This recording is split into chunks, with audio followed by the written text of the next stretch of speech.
tonight. Monday Night Football from Philadelphia. The Eagles putting a perfect 8-0 record on the line. ESPN's Lisa Salters is at the link. Jalen Hurts and the Eagles are balling. Hurts has won 11 consecutive regular season starts dating back to last season, and entering the week, he was the only player in the league with at least 10 touchdown passes and 5 rushing TDs. He's got 6 of those. Eagles and Commanders coverage Monday Night Football starts 6 Eastern, ESPN television, kick 8:15 Eastern. Eagles are 11-point favorites according to Caesar Sportsbook. Vikings have won 7 straight, all by 1 score. They had an overtime comeback win against the Bills. Buffalo 6-3. Game back in Kansas City for the 1 seed. Chiefs, you heard it on ESPN Radio, beat Jacksonville by 10. Bills, half game back at the Dolphins for the top spot of the AFC East. Packers snap 5-game losing skid. Overtime win on the road in Dallas. Tonight's Virginia UNI men's basketball game canceled in the wake of the tragic shooting last night, which took the lives of 3 current football players and injured another. A 2018 walkout of the football team has been arrested and charged. Temperature's getting low, but demand remains high? You need Indeed. Their all-in-one platform helps you attract, interview, and hire candidates, all from one place. And Indeed's interview tool lets you schedule and conduct virtual interviews right from their website. Visit Indeed.com/credit. Matt Moscona. I'm very important. After further review. Say it one more time. After further review with Matt Moscona. And here we go. ESPN Baton Rouge, New Orleans, Alexandria. Live from the Mercedes-Benz of Baton Rouge studios. Let's ride.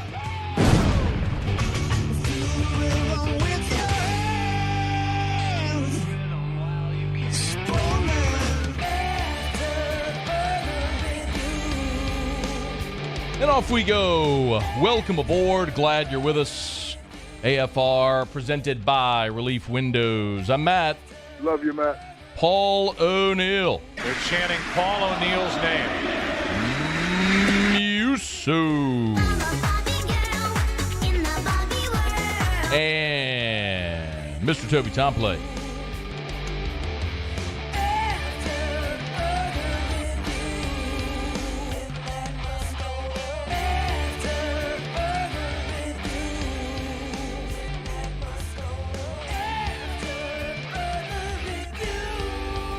All right, we're here. Glad you are as well. Get out there and make it a good one. Your Fighting Tigers of LSU are the SEC Western Division champions. What a great thing to say on this Monday. Welcome aboard. Welcome in. Not so great for the New Orleans Saints. Meanwhile, a lot to get to, though, here over the next 3 hours. Begin with a little bit of really good news, man.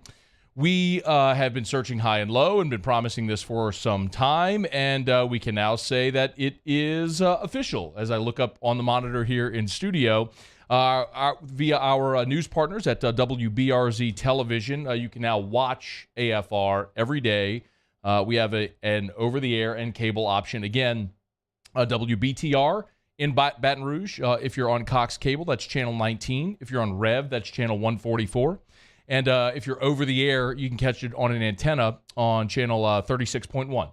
So many, many thanks to our news partners at WBRZ Television for the opportunity for us to give you another way to watch if you choose to do that. We're still live on YouTube, so thanks to everybody who's watching live on YouTube. But now you can catch us if you have Cox, Rev, or an antenna. You can watch us every single day. So we're excited for that opportunity.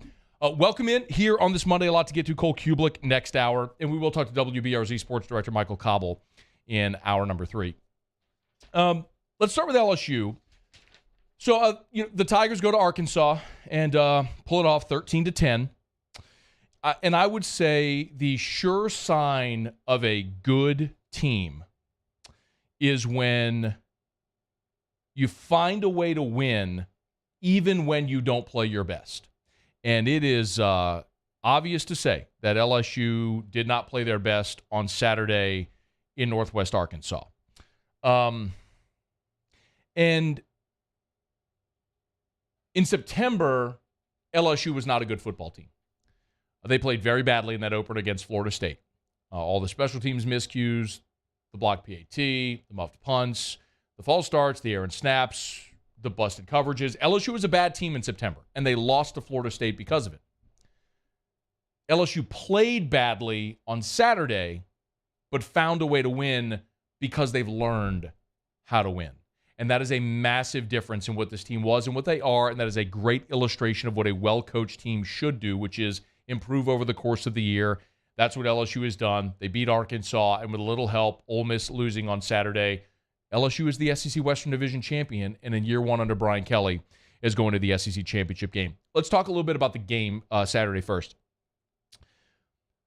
I don't know that I necessarily buy the whole letdown from Alabama. The defense played spectacular. Is anybody going to sit here and argue the defense didn't show up, that there was a letdown week to week?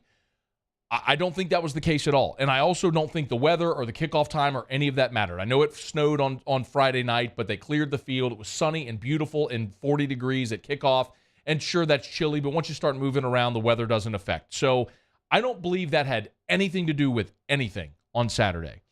I think you have to give a hat tip to Barry Odom, the defensive coordinator from Arkansas, who did something defensively that LSU hadn't seen yet. And Brian Kelly talked about this today.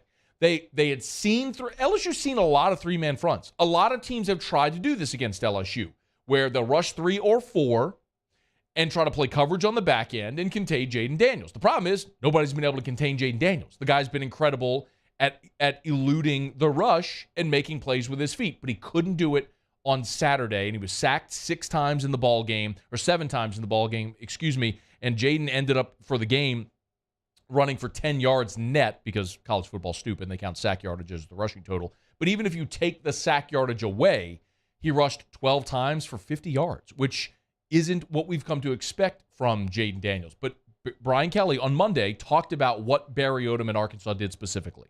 It was an aggressive defensive game plan that, was unique in that sense, but we have to be better. We have to prepare for those kinds of situations where defenses just say, we're just going to give you everything we got, and what do we have to lose? And it falls on me and our offensive staff to prepare for those kinds of situations, and we'll be prepared, and it won't happen again. And it won't happen again. And thank goodness it showed up against Arkansas when you could still win the game. Because what I would suggest is, and this isn't exactly apples to apples, but look at what Georgia did against Tennessee. It was something Tennessee hadn't prepared, hadn't seen yet, at least not at that level, from that level of skill, and they weren't ready for it, and Georgia found a way to put Tennessee in a 3-hour chokehold. Well, the game was on CBS, so it was a 4-hour chokehold. I'm glad that this happened for LSU, and they saw this against Arkansas and not in 2 weeks in College Station or 3 weeks in Atlanta against the University of Georgia. So it's a great way to build off of something that you saw. And I'll also say this for Brian Kelly and his staff, and I don't know that he would acknowledge this publicly, but I think when we saw KJ Jefferson didn't play, and we talked about this all last week, KJ Jefferson was going to be a massive story because when they haven't had KJ Jefferson, their offense has been atrocious. They scored 17 points without him against Mississippi State, and with him injured last week against Liberty, they had a field goal through the first half, and they hadn't gotten into the end zone until the fourth quarter when they were sort of desperate to get rolling, and they started running Jefferson, and they only managed 19 points. They're a different offense without KJ Jefferson, and you saw it. Malik Hornsby is just not a good thrower of the football. Malik Hornsby for the game was 4 of 9 for 24 yards. Brian Kelly and his staff, I think, realized that after the first 3 possessions of the ball game, where LSU went interception, 3 and out, fumble, they realized the only way Arkansas is beating us today is if we let them. If we turn the football over, if we make silly mistakes, and you allow a bad team into the game. Because Arkansas wasn't moving the football. They were not going to move the football with Malik Hornsby at center. Now, they made the change midway through the third quarter and went to Cade Fortin and ended up putting a scoring drive together. But ultimately, LSU adjusted, and Harold Perkins is an alien, and we saw what happened. But I think Brian Kelly, Mike Denbrock, and the staff at that point realized, hey, look, we can run the football and get out of here with a win on the backs of our defense. It was very reminiscent of what LSU did under Les Miles. I hate to say this, but at Auburn in 2012. That was a miserable Auburn football team. Everybody knew it. It was a bad day for LSU offensively, and Les after the game infamously said, with that defense, punt it again. Just punt it again. With that defense, you kidding me? Just punt it again. Punt it again. They were content to just punt, play field position, and just get out of there with a win. And that's really what LSU did on Saturday. A couple of observations. Harold Perkins is magnificent. I don't know what other superlatives we can use for Harold Perkins at this point. I don't say this lightly, but I never thought I'd see a player like Tyrann Mathieu again. And I understand in these parts what that means, okay? But the thing about Tyrann was he always made extraordinary plays, and he made it feel commonplace because it happened all the time. And you were never surprised because, it's the great call against Kentucky where Jim Hawthorne is saying, you need me to tell you who it is? And Doug Moore says, no, we already know. And everybody knew. And as amazing as everything that Harold Perkins did on Saturday was, every time he made a play, nobody was surprised because that's the level, that is greatness. Greatness is when you take something extraordinary and make it look commonplace. And Harold Perkins, as a true freshman, has done that, which is just absolutely stunning. I got much more to say about Perkins, which we'll get to. I mentioned, I think, the early turnovers changed LSU's approach in the game. Y'all, this was a bonker sequence. After Jaden Daniels fumbled the ball at the 10-yard line, this is how this was the sequence. LSU fumbles at the 10. They get the goal line stand. Awful decision, by the way, by Sam Pittman not to take the points there, and it bit him in the butt. But LSU gets the goal line stuff. Ojulari and Wingo, the big stop there on third down. LSU gets the ball back at their own 3-yard line. They get a first down, and they're facing a 4th and 1 at their own 24. And Brian Kelly lines up to go for it. Against a team that can't move the football, he lines up to go for it. And only after a false start by Mason Taylor does he send the punt team out there, and then he fakes the punt. And then that was negated by a hold by Mike Jones. This was so bonkers. You actually get the punt off. They have a block in the back, and that's when Perkins forced the fumble for the first time in the game, and LSU would get the ball, kick a field goal, which would tie the game at 3. That was a crazy sequence, how that all unfolded. The game felt very drunk at that point. But what else, I guess, would you expect in Northwest Arkansas in 40-degree weather? The letdown, bounce back spot, and all that stuff, which is exactly what transpired. I thought Sam Pittman cost his team a chance to win the game, passing on the field goal early, and then in the third quarter, he went for it on 4th and 2 from their own 38-yard line, and lost 2 yards and gave LSU a short field, and that ended up being LSU's only touchdown in the ballgame. Was the short field touchdown after Pittman went for it on 4th and 2. And it was so surprising, as aggressive as he was early in the game. Arkansas had the ball with, about 4 minutes to go in the ball game. They were facing a 4th and 10. And that was after the Harold Perkins forced fumble that they reviewed and overturned. And he decided to punt there. Now, they got a stop, got the ball back, and Harold Perkins won the game for LSU a second time. But I was a little surprised to see Pittman be so aggressive early and then not aggressive late, which I think it cost his team. Hat tip to Josh Williams, career high 122 rushing yards. I don't know what else we can say about Josh Williams. On LSU's first drive of the game, they were facing a 3rd and 18. They were just content to run the ball up the middle and see what they can get and punt it. And he ran for 20 yards and converted a 3rd and 18 on a give up the middle. He continues to be a spectacular story. So great. Congrats to Josh Williams on a career high. Greg Penn had a game high 9 tackles. Brian Kelly said Greg Penn played his best ball. They really challenged him with DeMario Tolan, the freshman, coming behind him. And you can really see how that LSU linebacker room is shaping up, not just for the remainder of this season, but for years to come, where you've got Perkins and Penn and Tolan. And, of course, you've got West Weeks and Colby Fields as well, a couple of transfers you brought in that are giving you depth and growing right now to give you better depth even next year. They've really remade that room, which is awesome to see. The special teams miscues reared their ugly head again. You kicked another one out of bounds. You had a double holding on a kickoff return in this ball game as well. But the consistency from Damian Ramos has been really welcomed. He's hit some clutch kicks, and then of course was 2 for 2 on Saturday, which provided the difference for LSU in a 13-10 win. So now the focus shifts to UAB, which is a 5-5 football team. But you want to look at a stinky line. LSU's a 14.5-point favorite over UAB. I think a lot of people assume that would be a much bigger line. Brian Kelly said, look, UAB is a good football team. They've lost some close games. They're better than their record shows. We've seen UAB come into Tiger Stadium and win, and I don't think anybody wants to see that on Saturday. So let's hope the Tigers refocus, get this done Saturday, and turn the page to a regular season finale in College Station where they could wrap up a 10-2 record and let the chips fall where they may in the SEC championship game against Georgia. So Tigers win 13-10. On an uncomfortable day in Northwest Arkansas. But as we had hoped, they put their head on their pillow Saturday night, SEC West champs, with a lot still to play for. All right, it is After Further Review. We're glad you're with us. We'll knock out a quick break. Our Monday shows are brought to you by Relief Windows and ReliefWindows.com. 288-8138, 288-8138 for Relief Windows and ReliefWindows.com. When we come back, I'm not going to talk about the Saints-Steelers game itself, but I do want to talk about the Saints because there's a lot going on there. But I promise you, the majority of this show today is LSU football because the Saints are becoming less and less relevant of a story during the season. What is a question is what happens at quarterback and maybe eventually at the head coaching spot. It's AFR.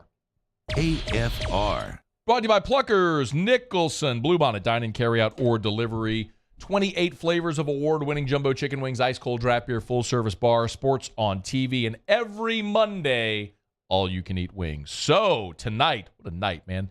Mondays are great. You got Monday Night Football tonight with Washington and Philadelphia, the undefeated Eagles at home in a division matchup against the Commanders. You need a place to watch it, get by Pluckers. You got a full slate of NBA games as well tonight. If you want to get by, watch Monday Night Football and the NBA games, get on by Pluckers. It's great any night of the week, but especially on Monday because it's all-you-can-eat wings. You want to eat affordably, you want to hang out, have a night out, maybe with the fellas or bring the family, get them by either Pluckers location. Nicholson, just south of campus. Bluebonnet, right in front of the Mall of Louisiana. Great for any game watch. Great to get wings to go. You can get your wings delivered via Uber Eats or DoorDash, or just punch up the app. It's at Pluckers. Dine in, carry out, or deliver if you don't like our wings. We'll give you the bird.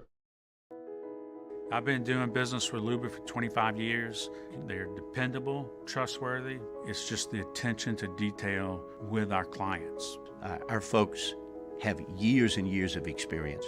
They're highly trained professionals, but many companies have that asset. What I'd like to think makes Luba a bit different is that we use those talents in a way that truly is dedicated to serving the needs of the folks who depend on us. Bayou Chrysler Dodge Jeep Ram has $11,000 off MSRP plus 2.9% with 72 months on all new 2022 Ram Black Widow trucks in stock. All new Bayou vehicles come with a 1 million mile powertrain warranty and free delivery. If you need sales or service, the crew at Bayou is going to do right by you. I'm Jay Ducote. I grew up learning how to cook at LSU tailgate parties and right in my own backyard. And I created JD's Louisiana products to bring that Louisiana flavor to you at home for your backyard cookout. JD's Louisiana barbecue sauce, Louisiana molasses mustard, spicy and sweet barbecue rub, and more are available at your local supermarkets or by logging on to jducote.com/shop. Put in promo code CST for 25% off at checkout.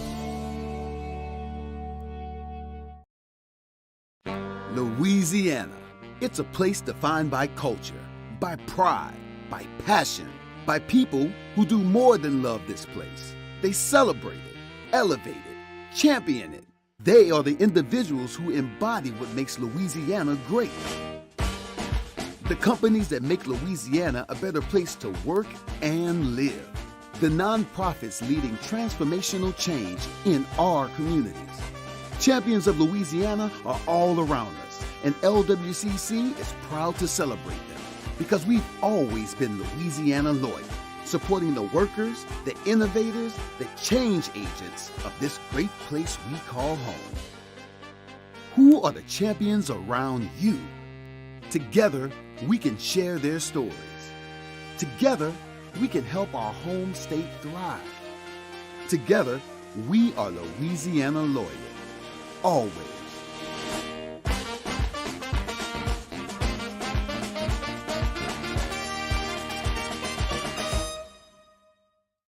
ServiceMaster Elite create clean, disinfected work environments. As a local business, we take pride in serving the New Orleans and Baton Rouge areas. Our cleaning protocols follow CDC and OSHA standards for healthcare settings, offices, senior living, restaurants, and industrial plants.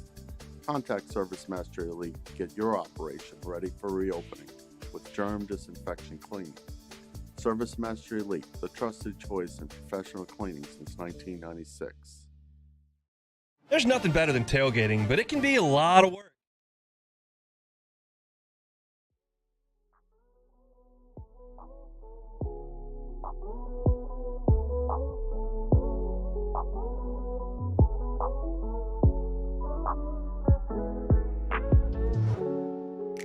after further review with Matt Moscona. Presented by Relief Windows. Windows, doors, siding. Call 288-8138 or visit reliefwindows.com. ESPN Baton Rouge, New Orleans, Alexandria. You know, we fought ourselves back, got back into the game at halftime.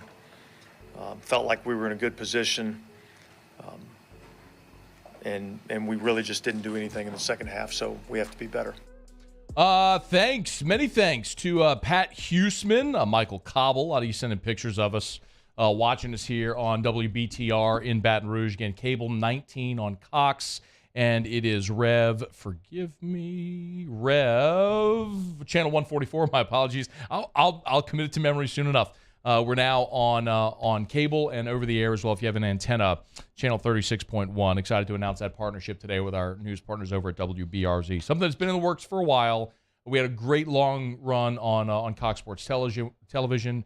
When CST folded their operation, we were left with only the YouTube option, which we're very grateful for, and to everyone who continues to watch on YouTube. But I know a lot of people can't or don't, so this has been an awesome opportunity here with our friends at WBRZ to give you the over-the-air option again and the cable option with WBTR. So we're excited for it. So you can watch us now. Again, I'll keep reminding you that. Don't mean to become too repetitive. I just want to make sure that everybody knows there is an option there. Channel cable 19 in Baton Rouge on Cox, and with Rev, it's channel 144. All right, so the Saints go to Pittsburgh, and they lose to the Steelers. I am not going to spend a tremendous amount of time on the game itself. Because, quite honestly, y'all, there just isn't a lot to say. The Saints season, for all intents and purposes, ended after they lost 2 games in 5 days. Remember, they played at home against Cincinnati and then played on the road Thursday against the Cardinals. And that was an opportunity on the schedule where you were 2-3. And if you would come through that winning both of those games, now all of a sudden you're 4-3, your head's above water, and you can see a path to finishing above 500, maybe winning a bad division. They lost both of those games and sunk themselves deeper into a hole, but because the division is atrocious, mathematically they still have a shot. They still had a shot. But as we said then, for all intents and purposes, I just didn't believe this team because it's a symptom of a bad team that you can't string together good performances. We saw that in all those years when the Saints went back-to-back 7-9, or back in 2012 when they were 7-9. In order to finish above 500, you've got to be able to string together good performances, to string together wins, and bad teams don't do that. And the Saints are a bad team, and we knew it then. And you're going to have days where you play well and win. They did it against the Raiders. Great day, 24-0 against the Raiders. And they followed that up with back-to-back terrible performances, one in primetime on Monday Night Football against the Ravens, and then Sunday against the Steelers, where they lost 20-10. Look, I mean, there's not a lot to say about this game. I mean, you had Andrews at center, Kidd at left guard. You basically had Throckmorton was in there. You had you basically had a preseason offensive line out there. And it was just, and it showed. You had as many first downs as penalties. 10 first downs, 10 penalties.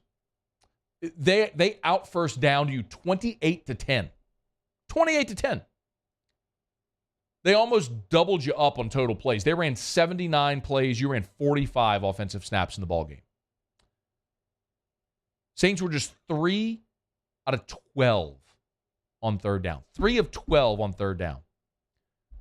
Alvin Kamara was your leading rusher, 8 carries for 26 yards. How in the world, with Alvin Kamara and Taysom Hill, does a New Orleans Saints team rush for 29 yards? 29 yards. Brutal. Andy Dalton threw 2 interceptions. You had 186 yards of total offense. You ran 15 times for 29 yards. And might I remind you, that Steelers offense is 31st in the NFL in scoring. And they put up 379 yards on you and ran it for 217. The Pittsburgh Steelers ran for 217. Do you remember when the Saints had that absurdly years-long streak without allowing a 100-yard rusher? They allowed one of the worst offenses in the NFL to run for 217 on them yesterday. Hideous. Oh, by the way, that was with Pittsburgh missing 2 field goals and going 2 of 5 in the red zone. And they still beat you 20-10 in a game that was never really competitive. Andy Dalton's not a good player. We've said this before. He was, and I know a lot of people got hyped on him whenever they put up a bunch of yards against the Seahawks. But Andy Dalton's not a good player, y'all. There, with context now, you can look back at what we said. We've been saying for weeks. You can look back and understand why Cincinnati let him go, Dallas let him go, Chicago let him go. He's not going to be a starting quarterback in the NFL anymore. He's not a good enough player to put a team on his back and go will you to a win, to carry a team. He's not that guy. There was a point in his career where Andy Dalton was a very good player, and they won division titles in Cincinnati and had playoff appearances, and he was a good starting quarterback. He is not that guy and hasn't been for a half decade. So if you were hoping that Andy Dalton could be that guy, listen, we said this weeks ago. I know Andy Dalton is not the Saints' future. I know, we all know that. He's not the future. Jameis Winston could be. I'm not saying he is. I'm not saying anything definitively. I'm saying he could be. But you got to find out. And Dennis Allen has made a poor choice in sticking with Andy Dalton for as long as he has. Maybe the silver lining is it's allowed Jameis Winston a month and a half to heal. So inevitably, when we see him again, which might be this week, at home against the Rams, he'll look more like himself as a healthier player. And I'm not putting everything on Andy Dalton, but Andy Dalton had 2 bad interceptions yesterday. He had 3 interceptions against Arizona, including an awful one in the end zone, pick 6. If you're Dennis Allen, and your case early was, we're playing Andy Dalton because he protects the football and the offense is moving. Well, he's not protecting the football and the offense isn't moving. So you can't continue to play Andy Dalton any longer. That's why you are where you are at this point. There are 2 interesting storylines for the Saints the rest of the year, and that's it. I don't know what their final record's going to be. They're 3-7. We've done this exercise before. They're at home against the Rams, who are a bad football team, and I think the Saints actually have a chance to play well and beat the Rams because they have their own issues. The Rams are just 3-6 on the season. But they play the Rams, then you go on the West Coast to play the Niners, and then you come back across to the East Coast to play the Bucs. So I think you can beat the Rams. I don't think you're beating the Niners or the Bucs on the road. You have your bye. You'll come off the bye and play the Falcons, which I think is a winnable game. You go on the road to Cleveland. Remember, Deshaun Watson will be back by then. You're at the Eagles, which there's no way in HE double hockey sticks you're winning that game on the road, especially the Eagles knowing that they've got your draft pick and they would love nothing more than to send you deeper into the pits of football hell. And then you're home against the Panthers, who knows what they'll be playing for at that point. And when you get to week 18, I don't know. But I think you can beat the Rams. I think you can beat the Falcons. I think you can beat the Panthers. So at best, I think the Saints end up a 6-win football team. At best, I think they're 6-11. So whatever. I mean, at this point, that's inconsequential. What the final record is going to be. They're not going to make the playoffs. We know that much. And we know you don't have a first-round pick, so it's not like you're kind of secretly hoping that they lose, so you end up with a higher draft pick to draft your franchise quarterback. Really, this is about 2 things. Number 1, can Dennis Allen get this team playing better? Because if Dennis Allen can show some improvement over the rest of the year, it maybe lends some credence to saying, okay, give him another year. And I'm not saying I agree with this, by the way, because Gail Benson showed with Stan Van Gundy and the Pelicans. He was a one and done. She is not afraid to pull the plug after 1 year if it's not working. I mean, there's nothing worse than knowing you're on a sinking ship, and instead of just jumping and trying to swim to shore, you continue to grab buckets and try to throw water off the ship. You're going down either way. Like, get to shore. Change course. Get to safety. Like, if you know definitively this ain't going to work with Dennis Allen long-term, then make the change.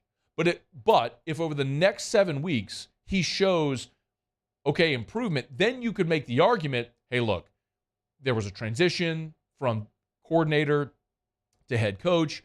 You had the injury early to Jameis Winston, which threw things off course a bit. You had a lot of injury. You could make the case. I'm not saying I buy it, but you could make the case to give him another year. But if they continue to plummet, then there's just no case to be made for Dennis Allen whatsoever. So that's one. Can Dennis Allen show improvement for the remainder of the year? And then the other thing is, what do you do at quarterback? Now, Dennis Allen was asked this after the game about if they would consider a quarterback change moving forward. I'm not going to get into that right now. We just, came off the game. We'll have plenty of time to evaluate where we're at in a lot of areas. That is a decidedly different answer than he gave after the last loss against the Ravens, where he was adamant they were not considering changing quarterbacks. So he at least conceded a bit there. And he would be foolish to continue playing Andy Dalton because his only potential saving grace is if you play Jameis Winston, Jameis balls out for the next 7 weeks, and you say, you know what? Maybe they got something.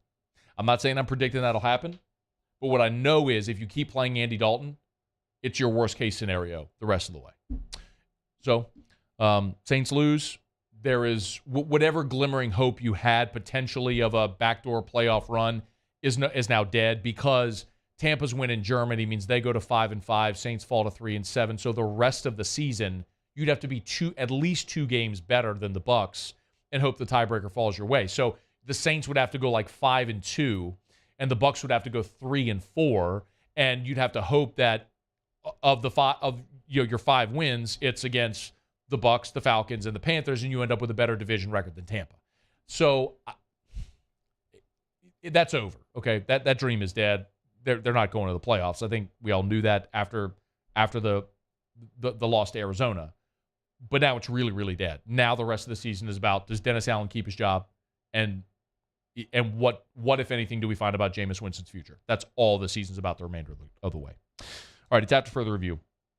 Brought to you by GMFS Mortgage, GMFSmortgage.com. Changing lives since 1999. Home buy, refi, construction loans. They do it all at GMFS Mortgage. You can check them out online. Find a local loan officer near you. That's GMFSmortgage.com, GMFSmortgage.com. Again, I know a lot of people have seen the Fed interest rates ticking up. Don't let that scare you off. In so many instances, rates are still historically low, and maybe they have a perfect loan product for you. Don't rent. Own your own home. Let GMFS Mortgage show you how. GMFSmortgage.com, GMFSmortgage.com, GMFS Mortgage, changing lives. All right, it is after further review. Let me knock out a quick break. We'll come back. We'll go around the SEC. Matt McMahon and the Hoops team moved to 2-0 on the season. We'll give you a quick recap of what happened Saturday against Arkansas State. Cole Cubelic in 45 minutes from right now. Michael Cauble, WBRZ Sports Director, to start hour number 3. Glad to have you hanging around with us here. Stick around. It is AFR. AFR. I want to take 60 seconds to remind you about the Baton Rouge General Hospital and all that the Baton Rouge General Hospital does to help expand healthcare in the Baton Rouge area. Of course, they got campuses all over Greater Baton Rouge. The Mid-City location, the Bluebonnet campus, the Ascension Neighborhood Hospital that we always tell you about as well. They've got the Baton Rouge General Express Care locations all over town. So if you need walk-in urgent care 7 days a week, they've got you. And like we always talk about, whatever healthcare option you're looking for, they have, including their Advanced Robotics Institute, which is a one of its kind for this market in this region. You can learn more at brgeneral.org, but basically this advanced robotics technology allows your surgeon to have the most advanced tools in the world at their disposal to help make your surgical procedure more effective, more efficient, smaller incisions, less downtime, minimally invasive surgery. Learn more at brgeneral.org. Baton Rouge General Hospital, part of the Mayo Clinic Care Network. As a community bank, B1 Bank invests in relationships with the people and businesses we proudly represent. Our B1 bankers are here to help simplify the complicated, understand your needs, and make managing your finances easier. At B1 Bank, we offer an array of solutions to help simplify your transaction needs. B1 Bank, one highly personal banking experience. Visit us online at b1bank.com for more information. Bayou Ford has $10,000 off MSRP plus 2.9% for 60 months on new 2022 Ford F-150s. All new Bayou vehicles come with a 1 million mile powertrain warranty and free delivery. If you need sales or service, the crew at Bayou Ford is going to do right by you. I've been doing business with Luba for 25 years.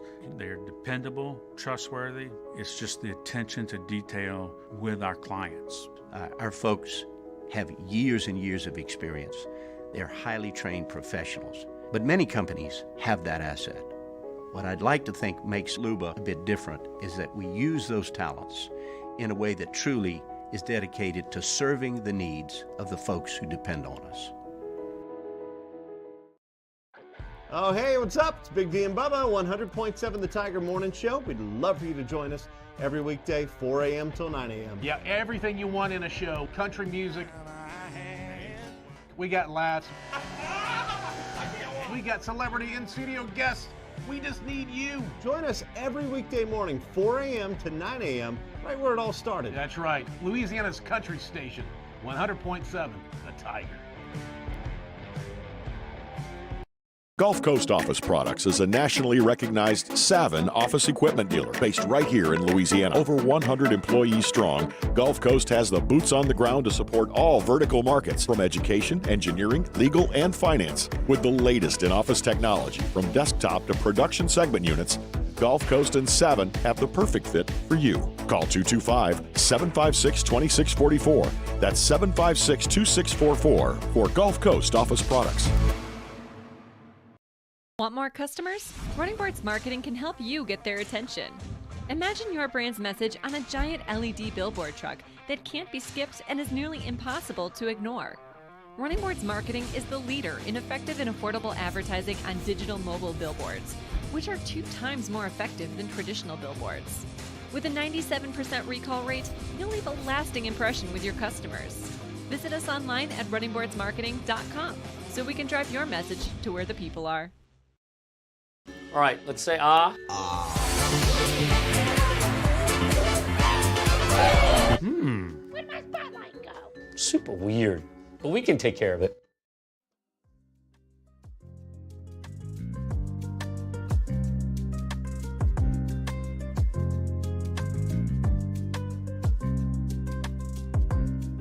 After further review with Matt Moscona, presented by Relief Windows. Windows, doors, siding. Call 288-8138 or visit reliefwindows.com. ESPN Baton Rouge, New Orleans, Alexandria.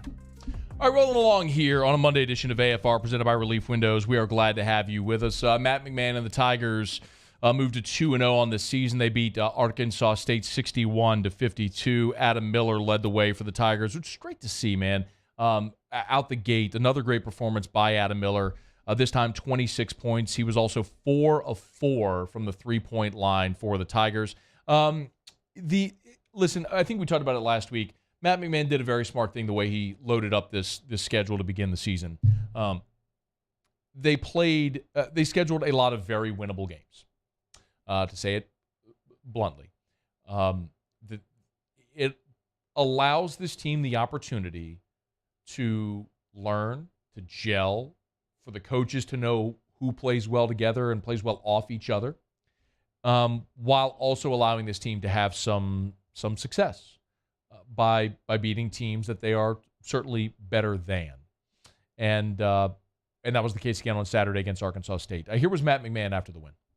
Don't ever take winning for granted. Really excited with the way our guys were able to finish the game, to move to 2-0. As we know, there's some areas we have to improve upon. But I loved our defensive effort to hold them to 5 of 25 from 3, force 16 turnovers. I thought we did a better job with our discipline on that end of the floor and not fouling so much. I think we sent our opponent to the line 27 times on Wednesday, limited that to 4. Adam Miller on the offensive end, terrific. I thought when we executed offensively, we got high percentage shots, really effective. 3-point shooting as a team, very good. And we have to clean up our 2-point offense and some of these turnovers. But excited to get the win and proud of our players' effort. And you can tell the players like Matt McMahon a lot. There was a really cool video of him coming into the locker room, that kind of dousing him with water and everything like that, which is cool to see. I mean, they're excited about their coach as well. A couple of things. Don't love the field goal percentage. LSU was just 39% from the floor. They were 8 of 20, though, from 3. So I will take 40% from 3 all day. Adam Miller hit 4 of those, and KJ Williams added 2 as well. So it was nice to see him stretch the floor a little bit and show his range. And I absolutely love the fact that they were 13 of 16 from the free throw line at 81%. They were sub 70% in the season opener, so it was nice to see them shoot better from the charity stripe. They were out-rebounded by 1, 35-34, but overall, I mean, a couple of things that are going to drive coaches nuts. Double-digit turnovers again, this time 13 turnovers, 11 fouls. But in the game itself, there was LSU never trailed. And there was a spot in the second half where Arkansas State got within 2, and then LSU went on a spurt. KJ Williams had a dunk. Adam Miller scored 7 straight points, and LSU kind of built the lead again. But you can tell right now they're being paced by Adam Miller's offense. KJ Williams, Justice Hill, the Murray State transfers are guys that Matt McMahon knows well, trusts, knows they could do well, so it's not surprising that they're kind of leading the way early. But basketball Tigers moved to 2-0 after their win Saturday against Arkansas State. They're back on the floor later this week against UNO. All right, it is After Further Review. We're glad to have you aboard with us here. We do it every day about this time. Let's go around the SEC. Around the SEC, presented by Gulf Coast Office Products, excellence in imaging solutions. Let's just run through the SEC results from this weekend. By now, of course, you know that LSU got the help that it needed with Alabama beating Ole Miss 30-24. Ole Miss had a shot into the end zone to win it there at the end, or try to win it at the end, but Alabama defended it. Bryce Young's 3 touchdown passes were the difference for Alabama in that football game. No issue for Tennessee bouncing back against Missouri. They put up 66 points to win 66-24. The Tennessee team total in that game was 35. Meaning, like, if you took the Missouri team, the Tennessee team total was 35. Why? Missouri's defense, they were like 13th in the country coming in defense. I know. I get it. But, like, Tennessee, when they've not been playing Georgia, have just outclassed everybody. Yeah. So, whatever. Cash that ticket, brother. Georgia did beat Mississippi State 45-19. No issues at all. Stetson Bennett threw for 289 and 3 touchdowns. By the way, there's a great video on the sideline of, like, one of the trainers kind of massaging his arm. It's a female trainer, and he's kind of just, like, looking away. Did you see it? No, I did not see this. It's so good. It's basically like when she says we need to talk, but you're not interested. It's just like she's sitting there, like, holding his arm, kind of rubbing it. It's so good. Break up the doors. Vandy snaps a 26-game SEC losing streak. Maybe a bigger indictment. By the way, not fluky either. Kentucky took that was at home for Kentucky in Lexington. Kentucky took a late lead, and Vandy put together the game-winning touchdown drive. So congrats to Clark Lee. He gets his first conference win. I don't care who you are, man. I don't ever want to see teams lose 26 straight conference games, man. Everybody should be able to have some degree of success out there. So congrats to Vandy for the win. And Vandy, by the way, at 4-6 has a better record now than Texas A&M. Texas A&M! Florida pounded South Carolina. My goodness. South Carolina's already bowl eligible, and with the win, Florida got the bowl eligibility 38-6. Florida State's going to be really interesting.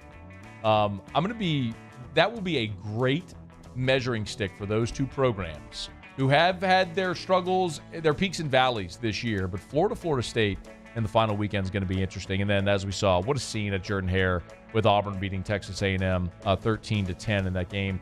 Congrats to Cadillac Williams, got his first win as the Auburn head coach. But man, for a couple of 3-win football teams, that place was electric. At the end of the game, you would have thought Auburn won. Did they roll Toomer's Corner? I guess they do after every win, don't they did. Like, absolutely. You would have thought they won the SEC West. You would have never had, if you were just dropped, if you came out of a coma and were dropped into Jordan-Hare Stadium for that game, you would have never believed that was 2 3-win football teams. Congrats to Auburn. What a scene. I mean, I'm not trying to congratulate a team on being 4-6 and firing your coach and all that stuff, but I mean, what a great scene. I mean, I don't know how any new coach coming in wouldn't keep Cadillac Williams as part of that program. He's not going to get the job and shouldn't get the job, but man. Meanwhile, Connor Wegman was 14 of 36. Weigman, I think they say Weigman. Not great. 14 of 36. So we were wondering, did Jimbo find his quarterback of the future? Maybe after he had a 300-yard game a few weeks back. Is that interesting? Maybe they found something there. No, they didn't. They still stay. All right, there you have it. That is Around the SEC. Presented by Gulf Coast Office Products. Shout out to our guy Trey Beal and our friends at Gulf Coast Office Products. Online at gcopnet.com. gcopnet.com for Gulf Coast Office Products, the official office equipment provider of LSU Athletics, title they have held for 20 years now. Great supporters of all our local teams, LSU, Saints, Pelicans, and the ULL Raging Cajuns. That's Gulf Coast Office Products. All right, every weekend, every Thursday, we tell you what we're watching heading into the football weekend. We come back on Monday, we recap it. So Muse, Paulie, and I, we all told you what we're watching. We'll tell you how it went when we come back on AFR. AFR. My goodness, was it chilly this weekend. Saturday was awesome. Sat out Saturday night, built a fire in the fire pit, watched some games in the outdoor kitchen. but it was frigid. Had to turn on the heater for the first time this fall, not even winter yet. Have you turned on your heater? If you have, make sure you get that thing checked out. River City's 1 Hour Air, 752-0001, 752-0001, or 1hourbr.com. Remember, that heater sits there dormant for months. We don't use our heaters year-round here in Louisiana. So it's dormant. It can collect dust. It can become hazardous. Don't put your home at risk, family at risk. Call River City's 1 Hour Air. Have this standard maintenance done. Let them clean your heater, check, and make sure it's running efficiently and safely for the cold weather months. Mention the Moscona special. They'll save you $30. At River City's 1 Hour Air, 752-0001. During the season of Thanksgiving, Cauble Toyota wants to take the time to thank you for your business. We could not be in business for over 50 years without you. Thank you. Thank you. Gracias. Thank you. Thank you from Cauble Toyota in Opelousas. Thank you. Enter now for a chance to win a catch and cook fishing experience from the Louisiana Charter Boat Association with me, Chef Jay Ducote, winner of Beat Bobby Flay. Register now at gocatch.com. That's GEAUX catch.com. We get it done with strength, commitment, dedication, grit.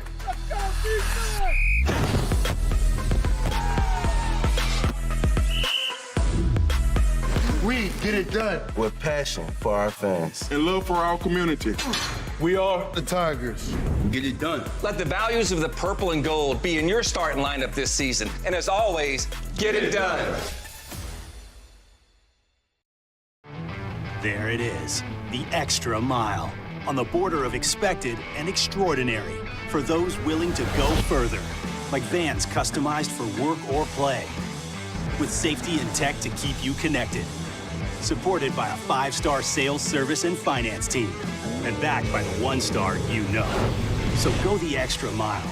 It's never crowded because so few have what it takes to go there. Mercedes-Benz Vans.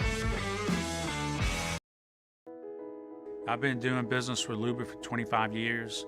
They're dependable, trustworthy. It's just the attention to detail with our clients. Our folks have years and years of experience. They're highly trained professionals, but many companies have that asset. What I'd like to think makes Luba a bit different is that we use those talents in a way that truly is dedicated to serving the needs of the folks who depend on us.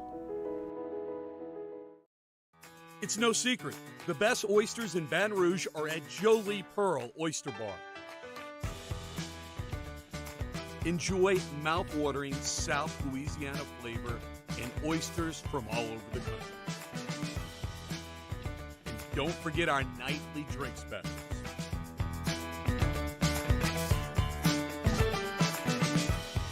Jolie Pearl Oyster Bar, located in downtown Baton Rouge. Eli's always been into grilling. It took us a while to see it, but the signs were there. What are you doing, Eli? I knew grilling was my thing. I have been talking about it throughout my career. Happy with the results? I am. Got the new grill from barbecueguys.com. It performed great. My advice, as I always told my boys, do more of what you're born to do.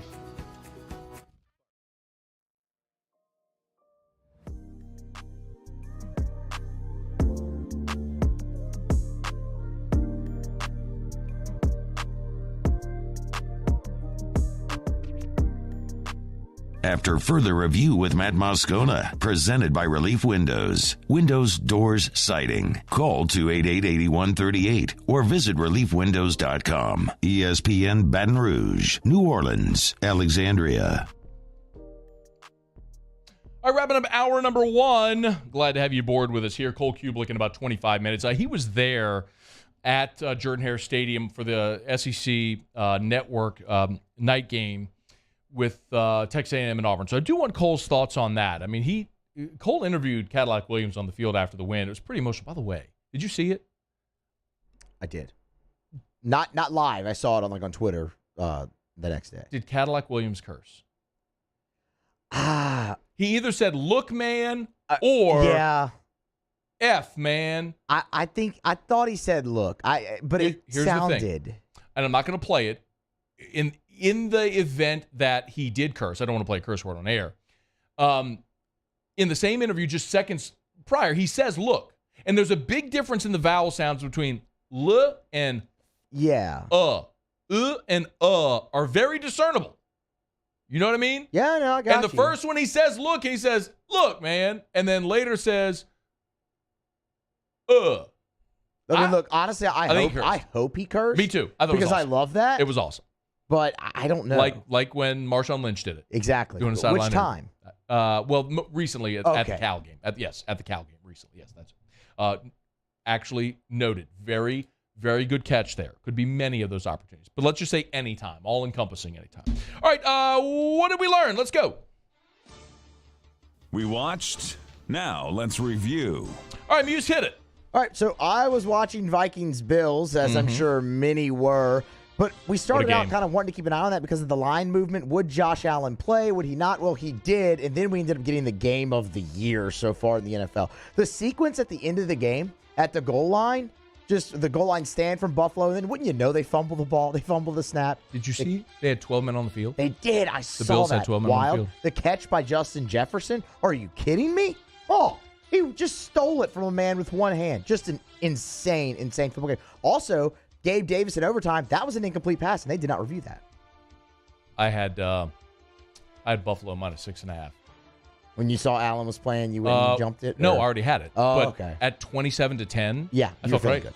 Yesterday was a horrible day of bad beats for me that looked like rocking chair covers. The Bears, the Bills. Had the Bears. Had the Cowboys. That's Cowboys. There's another one in there too. There was another one in there. Anyway, we got to go. Go, Paulie. I was watching UCF Tulane to see if Tulane could keep the dream season alive. Nope. UCF won. Tulane never had the lead, but they did keep it close. Both teams are now 8-2 and 5-1 in the American Conference.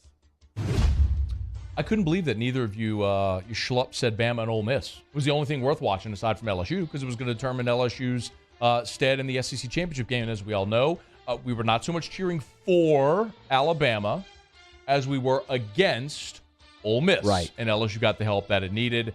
Bama beats Ole Miss by the hardest. But, of course, Bama wins. LSU wins. LSU heads to Atlanta. Well, I was watching A&M Auburn, and we've talked a lot of A&M Auburn in this first hour. And I told you I was not watching A&M Auburn because I was watching something else, which I'm going to talk about in a minute. All right, but it was an awesome atmosphere as we went over. Awesome win for Cadillac Williams.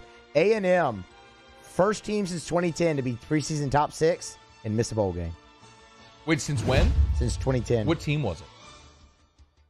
I had it. It was. All right, look it up, Paula. You got it. Come back to us. I was watching the Seahawks and Bucks to see if the Saints could stay alive in the NFC South race, but it really didn't matter. Tampa won. They rushed for 161 rushing yards. Seattle only ran for 39. They had a chance to come back after Brady threw an interception, his first in 399 attempts.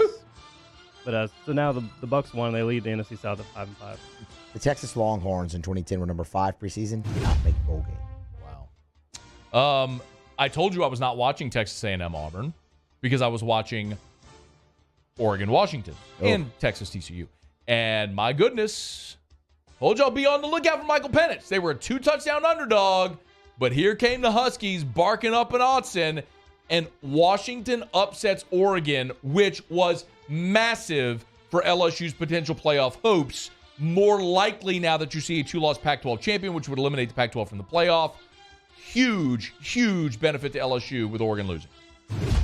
TCU in Texas, the Horned Frogs. That's the other one. They did it again, man. They keep the defense, or more or less the lack of offense from Texas. 3 points from that offense, their only touchdown defensive score. TCU's got a hell of a shot to go 12-0. Don't bet against them, bro. They just keep winning. Me either. Learn that lesson. Jeff Saturday won his coaching debut. The Colts beat the Raiders. Matt Ryan was back in the starting lineup. Jonathan Taylor rushed for 147 yards. Matt Ryan did make a 39-yard scramble, his career long. I saw that. 2 plays later, they would score the game-winning touchdown. And told you to watch Miami. Yeah. Told you to watch Miami. Ain't nobody paying attention to them. You better now. 39-17, put a hurting on the Browns. Where's all those people that were mocking Tua earlier? They still have not lost a football game with Tua starting. Asterisk to the Bengals because that's the game he got hurt and left. Y'all, the reason that we talked about that being so significant, where would you rather play the AFC Championship game, Miami or Buffalo? On the day where the Bills lose at home, the Dolphins blow out the Browns. The Dolphins are in the driver's seat of the AFC. Stunning to say. All right, that's what we watched over this weekend. All right, it is After Further Review, brought to you by Relief Windows. Sports Center's coming up. We'll get you caught up on national headlines. When we come back, Brian Kelly. I asked him today about Georgia in the SEC Championship game, and the early line is posted. We'll give you a look at that next. Stay with us. Hour 2 of AFR is next. AFR. We're brought to you by South Point Volkswagen and SouthPointVW.com. New and certified pre-owned. In Baton Rouge and online at SouthPointVW.com. That's SouthPointVW.com. 9 different IIHS top safety picks. That's the highest safety designation that a vehicle can get. 9 different IIHS top safety picks. It's incredible. You're driving one of the safest vehicles on the road, which gives you great peace of mind. I know that does for me. But for so many people, you want something that's stylish, that's luxurious, that's fun to drive, that gets great gas mileage. Check, check, check, and check. Oh, and also that's affordable. Oh, did I also mention that they're manufactured right here in the USA? Yeah, you get the great German engineering, but they're manufactured in their Chattanooga, Tennessee plant, so you're supporting American jobs as well. Shop at South Point Volkswagen, Louisiana's largest volume Volkswagen dealer. Airline just north of Highland. You can always go to the website at southpointvw.com. Shop their inventory, new and certified pre-owned. South Point Volkswagen. What's your direction? I'm Chris Nakamoto. Here's what I'm working on for my stories on WBRZ Channel 2 tonight. A committee of lawmakers looking into what happened the night Ronald Green was beaten in state police custody convened today for the first time in months. Simultaneously, a grand jury met in Union Parish to determine if criminal charges are warranted tied to Green's death while he was in custody. Green was brutally beaten. I'll have reaction from the Capitol. I'm Chris Nakamoto from WBRZ. Watch more tonight on WBRZ Channel 2. I've been doing business with Luba for 25 years. They're dependable, trustworthy. It's just the attention to detail with our clients. Our folks have years and years of experience. They're highly trained professionals. But many companies have that asset. What I'd like to think makes Luba a bit different is that we use those talents in a way that truly is dedicated to serving the needs of the folks who depend on us. I'm Jay Ducote. I grew up learning how to cook at LSU tailgate parties and right in my own backyard. And I created JD's Louisiana products to bring that Louisiana flavor to you at home for your backyard cookout. JD's Louisiana barbecue sauce, Louisiana molasses mustard, spicy and sweet barbecue rub, and more are available at your local supermarkets or by logging on to jducote.com/shop. Put in promo code CST for 25% off at checkout.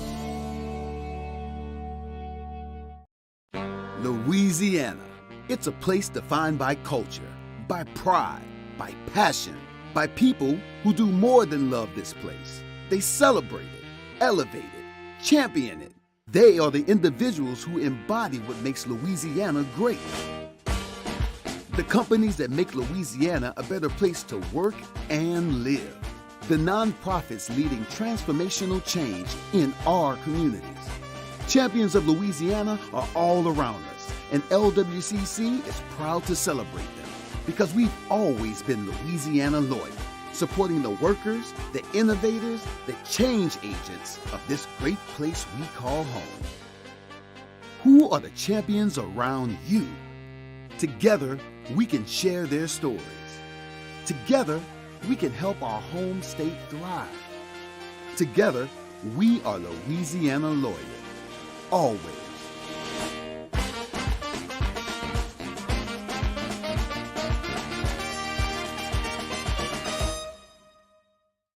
ServiceMaster Elite create clean, disinfected work environments. As a local business, we take pride in serving the New Orleans and Baton Rouge areas. Our cleaning protocols follow CDC and OSHA standards for healthcare settings, offices, senior living, restaurants, and industrial plants. Contact ServiceMaster Elite to get your operation ready for reopening with germ disinfection cleaning. Service Mastery Elite, the trusted choice in professional cleaning since 1996.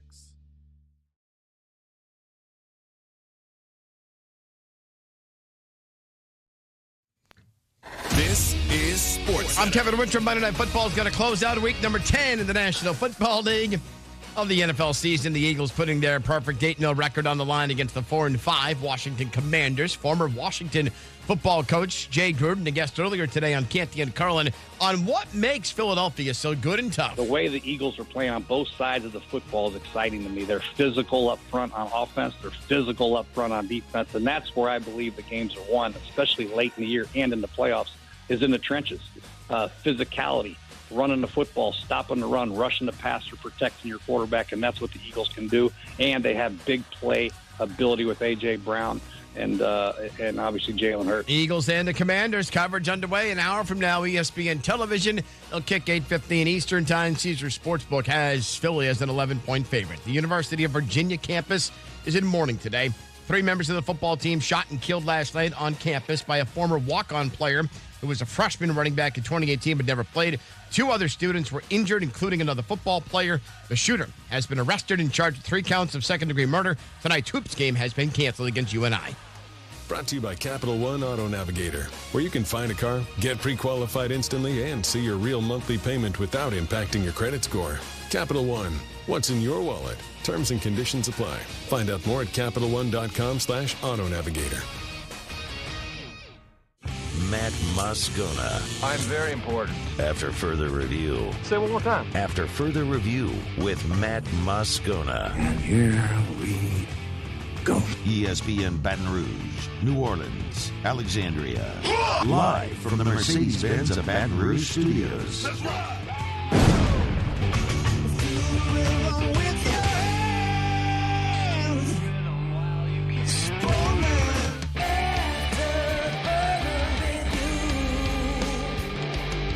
Hour 2, off we go. Welcome aboard. Glad you're with us. AFR, presented by Relief Windows. I'm Matt. You're a loser, Matt! Paul O'Neill. They're chanting Paul O'Neill's name. Muso. And Mr. Toby Tomplay.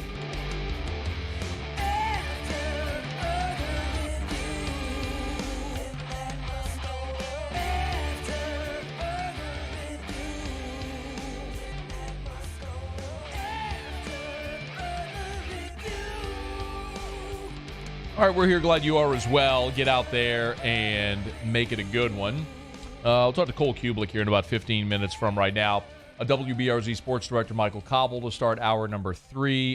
Good news today, if you like to watch AFR. We now have a new option for you, thanks to our news partners at WBRZ. You can now watch AFR every day on WBTR. That's Cox Channel 19 in Baton Rouge, Rev Channel 144. And over the air with an antenna on channel 36.1. So thanks to everyone who's already tuned in. A lot of you have already tweeted pictures or texted them via the show text line. We appreciate you for being there. We certainly appreciate our friends at WBRZ for the opportunity to bring AFR to you in another way if you care to watch. So we do still have the YouTube option. So thanks to everybody who is watching on YouTube. As always, we encourage you to smash that like button and subscribe up to the Watch 104.5 ESPN YouTube channel. But you now have a cable option and over-the-air option, again, to watch AFR. So we're very grateful to our friends at WBRZ.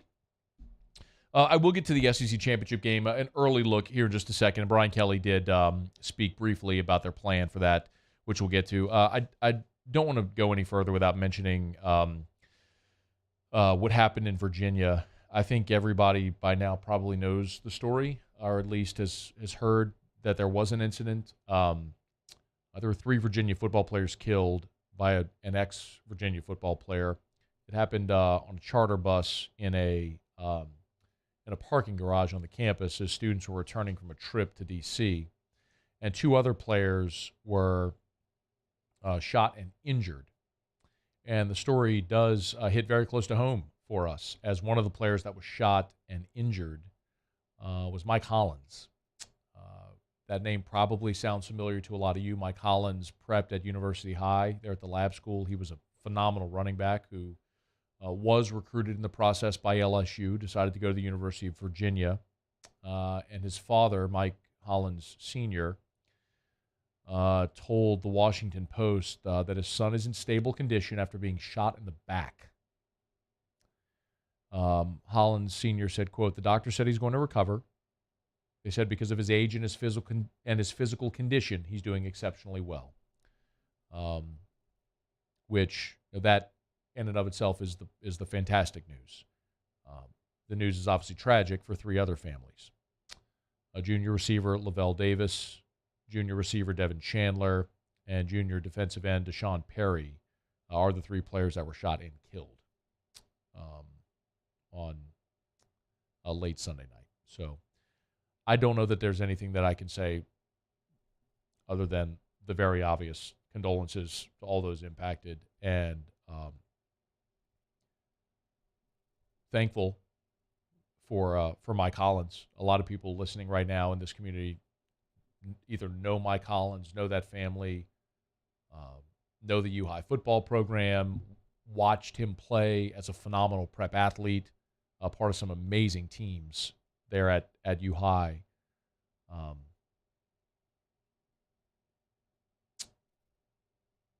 We just all got to be better as people. I'm just going to clumsily transition. I just didn't want it to. Excuse me. I didn't want to go any further without mentioning that. So, prayers for a very, very speedy recovery for Mike Hollins and the other young man that was shot in the incident. And certainly sincere condolences to the families that are grieving today. Again, I'm just going to clumsily just move on. So LSU is in the SEC championship game now for the first time since 2019, and DraftKings has the early line out, and they've got Georgia as a 16-point favorite over LSU in the SEC championship game. Brian Kelly becomes the fourth coach to reach the SEC championship game in his first year, of course, since 1992, which was the year the SEC championship game was instituted. The first was Les Miles, oddly enough, in 2005. He was the first coach in the SEC to reach the championship game in year one. So Les did it. Gus Malzahn did it in 2013, that team that came 13 seconds away from winning a national championship. And then Jim McElwain did it in his first year at Florida. The SEC East was certainly weak at that time, but and now Brian Kelly becomes the fourth coach in SEC history to reach the championship game in his first season.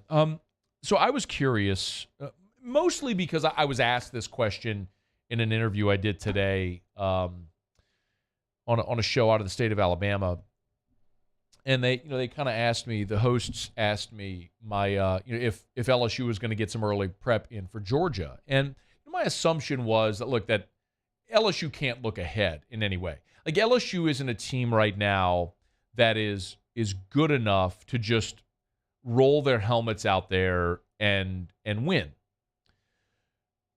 I think you look at that UAB. Look, this last week against Arkansas certainly proved that.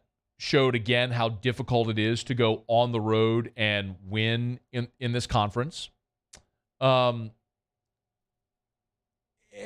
I don't think that there's going to be any look ahead to Georgia. I mean, you're in the game no matter what, but if you're LSU, you are thinking about much bigger picture stuff here, about the possibility of getting into the playoff. Well, to get into the playoff, you're going to have to win out. It means beat UAB, beat Texas A&M, and then worry about Georgia, when you cross that bridge. You cross that bridge when you get there.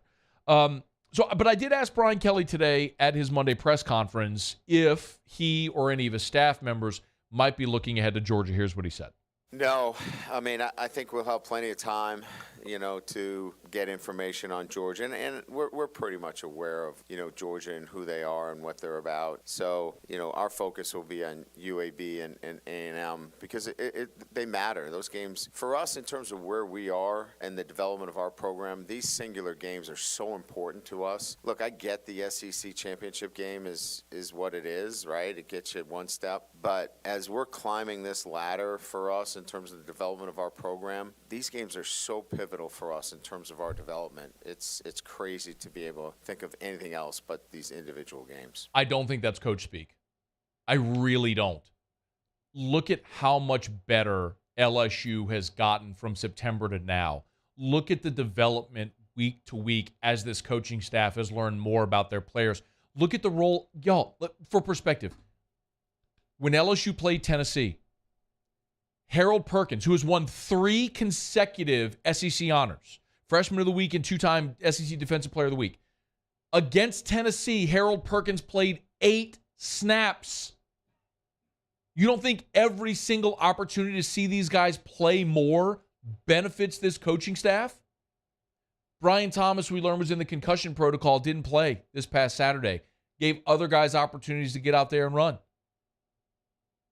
When Garrett Dellinger's been hurt, you got a good look at Miles Frazier at left guard. As DeMario Tolan has come back from injury, they've rotated him in more and really challenged Greg Penn. Brian Kelly said he responded. He loved to see it. Had his best game, had 9 tackles, led LSU. That ain't coach speak. Every week does matter. And this team, I'll say again, isn't good enough to just roll their helmets out there and win. So you got to show up against UAB this weekend. And yeah, going to College Station could be sticky. I mean, I'll remind you, A&M had a pass into the end zone on the final play to beat Alabama. And that was with Haynes King at quarterback. And Travis Brown, just a bit ago, tweeted this. It's Travis Brown from the College Station Eagle. Said Texas A&M wide receiver Jalen Preston said the goal to finish out this season is to, quote, piss in their cornflakes, end quote, in the final game against LSU. A&M ain't going to a bowl game. They play UMass this week, and then they play LSU. The only thing that's going to matter to that team this season, because they ain't playing for anything of significance, is to beat LSU. That's it. You better show up ready to play. Like, you better not be looking ahead to Georgia. Now, I do think he'll have analysts and support staff maybe turning a few pages, looking at a little film, diagnosing some stuff with Georgia. But as far as the on-field coaching staff and the on-field work, nah, man. It has got to be micro-focused week to week. Now, we're in the talking business, so we can talk about whatever we want here. But I do believe Brian Kelly when he says they are hyper-focused on what's ahead of them, because they have to be. All right, it's after further review. By the way, if you do want to bet on that SEC championship game, do it at DraftKings. DraftKings Sportsbook, official sportsbook of AFR, official sports betting partner, of course, of the NBA. NBA action is in full swing. You know, you can make a $5 bet. New customers, download the DraftKings Sportsbook app, use the promo code Baton Rouge, make a $5 bet, $5 money line bet on any NBA team. If it hits, they'll give you $200 in free bets. Great way to jumpstart that account and get you playing. It's the DraftKings Sportsbook app. Monday Night Football tonight. You want to bet on the Commanders and the Eagles, do it.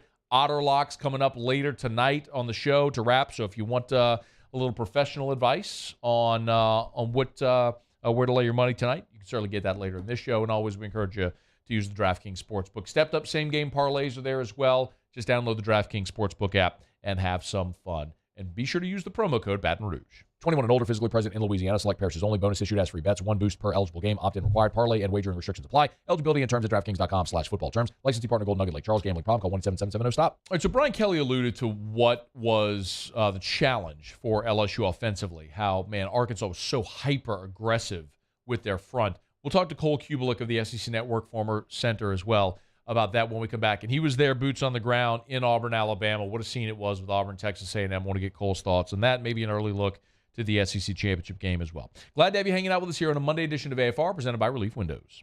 AFR. Of course, the Gord father of NIL has been a great partner of ours. We got Gordon, got it done. So many of you as well.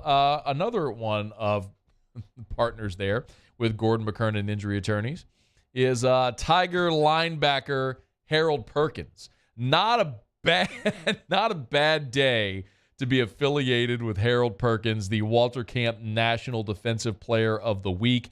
Harold Perkins, of course, is a Get Gordon athlete, as are so many others, but another example of how Gordon has been so invested in our community, in our athletes, in athletic programs, but also in great community endeavors. We told you about the great giveaway they did with Lit Pizza for Veterans Day. Of course, during Breast Cancer Awareness Month, they made donations to breast cancer charities. It's another way that Gordon continues giving back. If you've been injured in an accident and it's not your fault, call Gordon McKernan Injury Attorneys at 888-8888 or go to getgordon.com. You know, get Gordon and get it done.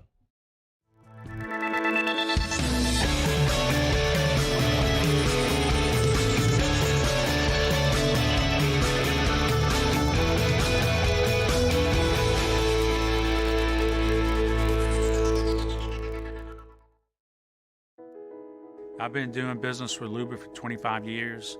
They're dependable, trustworthy. It's just the attention to detail with our clients. Our folks have years and years of experience. They're highly trained professionals. But many companies have that asset. What I'd like to think makes Luba a bit different is that we use those talents in a way that truly is dedicated to serving the needs of the folks who depend on us. Oh, hey, what's up? It's Big V and Bubba, 100.7 The Tiger Morning Show. We'd love for you to join us every weekday, 4 a.m. till 9 a.m. Yeah, everything you want in a show. Country music. We got laughs. We got celebrity in-studio guests.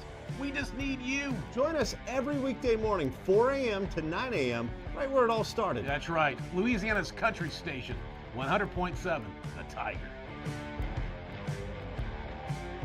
Gulf Coast Office Products is a nationally recognized Savin office equipment dealer based right here in Louisiana. Over 100 has the boots on the ground to support all vertical markets from education, engineering, legal, and finance. With the latest in office technology from desktop to production segment units, Gulf Coast and Savin have the perfect fit for you. Call 225-756-2644. That's 756-2644 for Gulf Coast Office Products.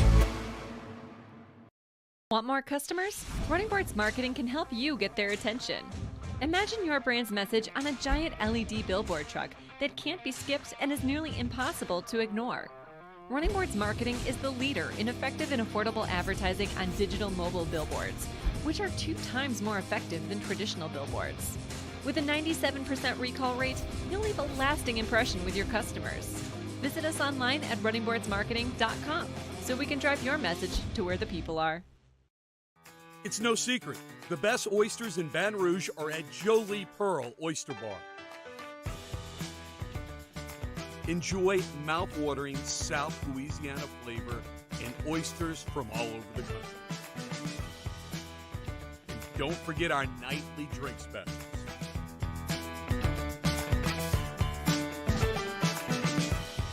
Jolie Pearl Oyster Bar, located in downtown Baton Rouge.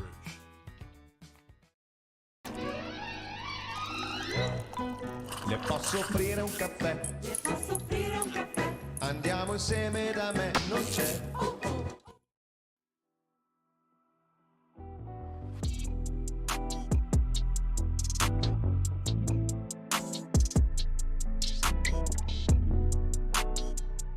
After further review with Matt Moscona, presented by Relief Windows. Windows, doors, siding. Call 288-8138 or visit reliefwindows.com. ESPN Baton Rouge, New Orleans, Alexandria. He enjoys Victory cigars and pancake blocks. It's time to preview this week in the SEC with Cole Cubelic, presented by Roosters Men's Grooming. How are you, dude? Doing great, Matt. How are you? Man, I'm doing awesome. LSU's headed to Atlanta. I want to get an early thought on that and what Arkansas did so well against the Tigers. But, man, I want to start with maybe one of the most unexpected scenes of the college football weekend. And you were there, and I know you're an Auburn guy. But watching you on the field, and I was watching it live when you were on the field with Cadillac after Auburn beat Texas A&M. And, man, for a couple of 3-win football teams, that certainly did not feel like it. Can you kind of put into context for us what that was like on Saturday night with Auburn and Texas A&M? I mean, first off, I'll just say this. For me, it was even more different because I had all 3 of my kids there. My wife was there with me. They were all down on the field before the game. So, you know, I don't get to take my kids to Auburn games, and it's you know, probably the one negative that outside of just being away from them on the weekends that comes with my job. And I'm not complaining. That's not a gripe. Yep. I'm fortunate to do what I do. I love what I do. Wouldn't trade it for anything. But I don't get to take my daughter and my 2 sons to Auburn games. Actually, my 2 youngest, it was their first Auburn game they had ever been to. Oh wow. So you know, to have that pregame. And then, you know, just there were so many of my former teammates that came back because, you know, Cadillac came in the year after I did. And then, I mean, I played with Jimmy Brumbaugh. I played with Kendall Simmons. I played with Damian Craig. Those guys are all coaching. I played for Jimbo. He was there. I mean, it was kind of like a giant family reunion for me, and special in a lot of different ways. But that scene was not one that you would ever anticipate from two teams that had little chance to go to a bowl game, now no chance to go to a bowl game for A&M. And the student section showed up, the fans showed up. They left a little bit early in the upper deck. I don't blame them. I think we all underestimated the weather a little bit. It was pretty chilly, and the wind was gusting late. But I took my headphones out a couple of times standing over there by the student section just to kind of hear how loud it was, and I was really impressed. It was crazy. I've been in a lot of big games in that stadium, Matt, and I'm not going to say that was the best environment. I'm not going to say it was one of the best environments, but it sounded like a big game. It sounded like an LSU game at night. It sounded like an Iron Bowl. It was that amped up early on, and just really cool to see, really cool to be a part of. I think it showed you just that Auburn fans are hungry for something to be excited about. I think they're hungry for positivity. I think they're hungry for just this, I guess, the whole program to kind of turn a corner.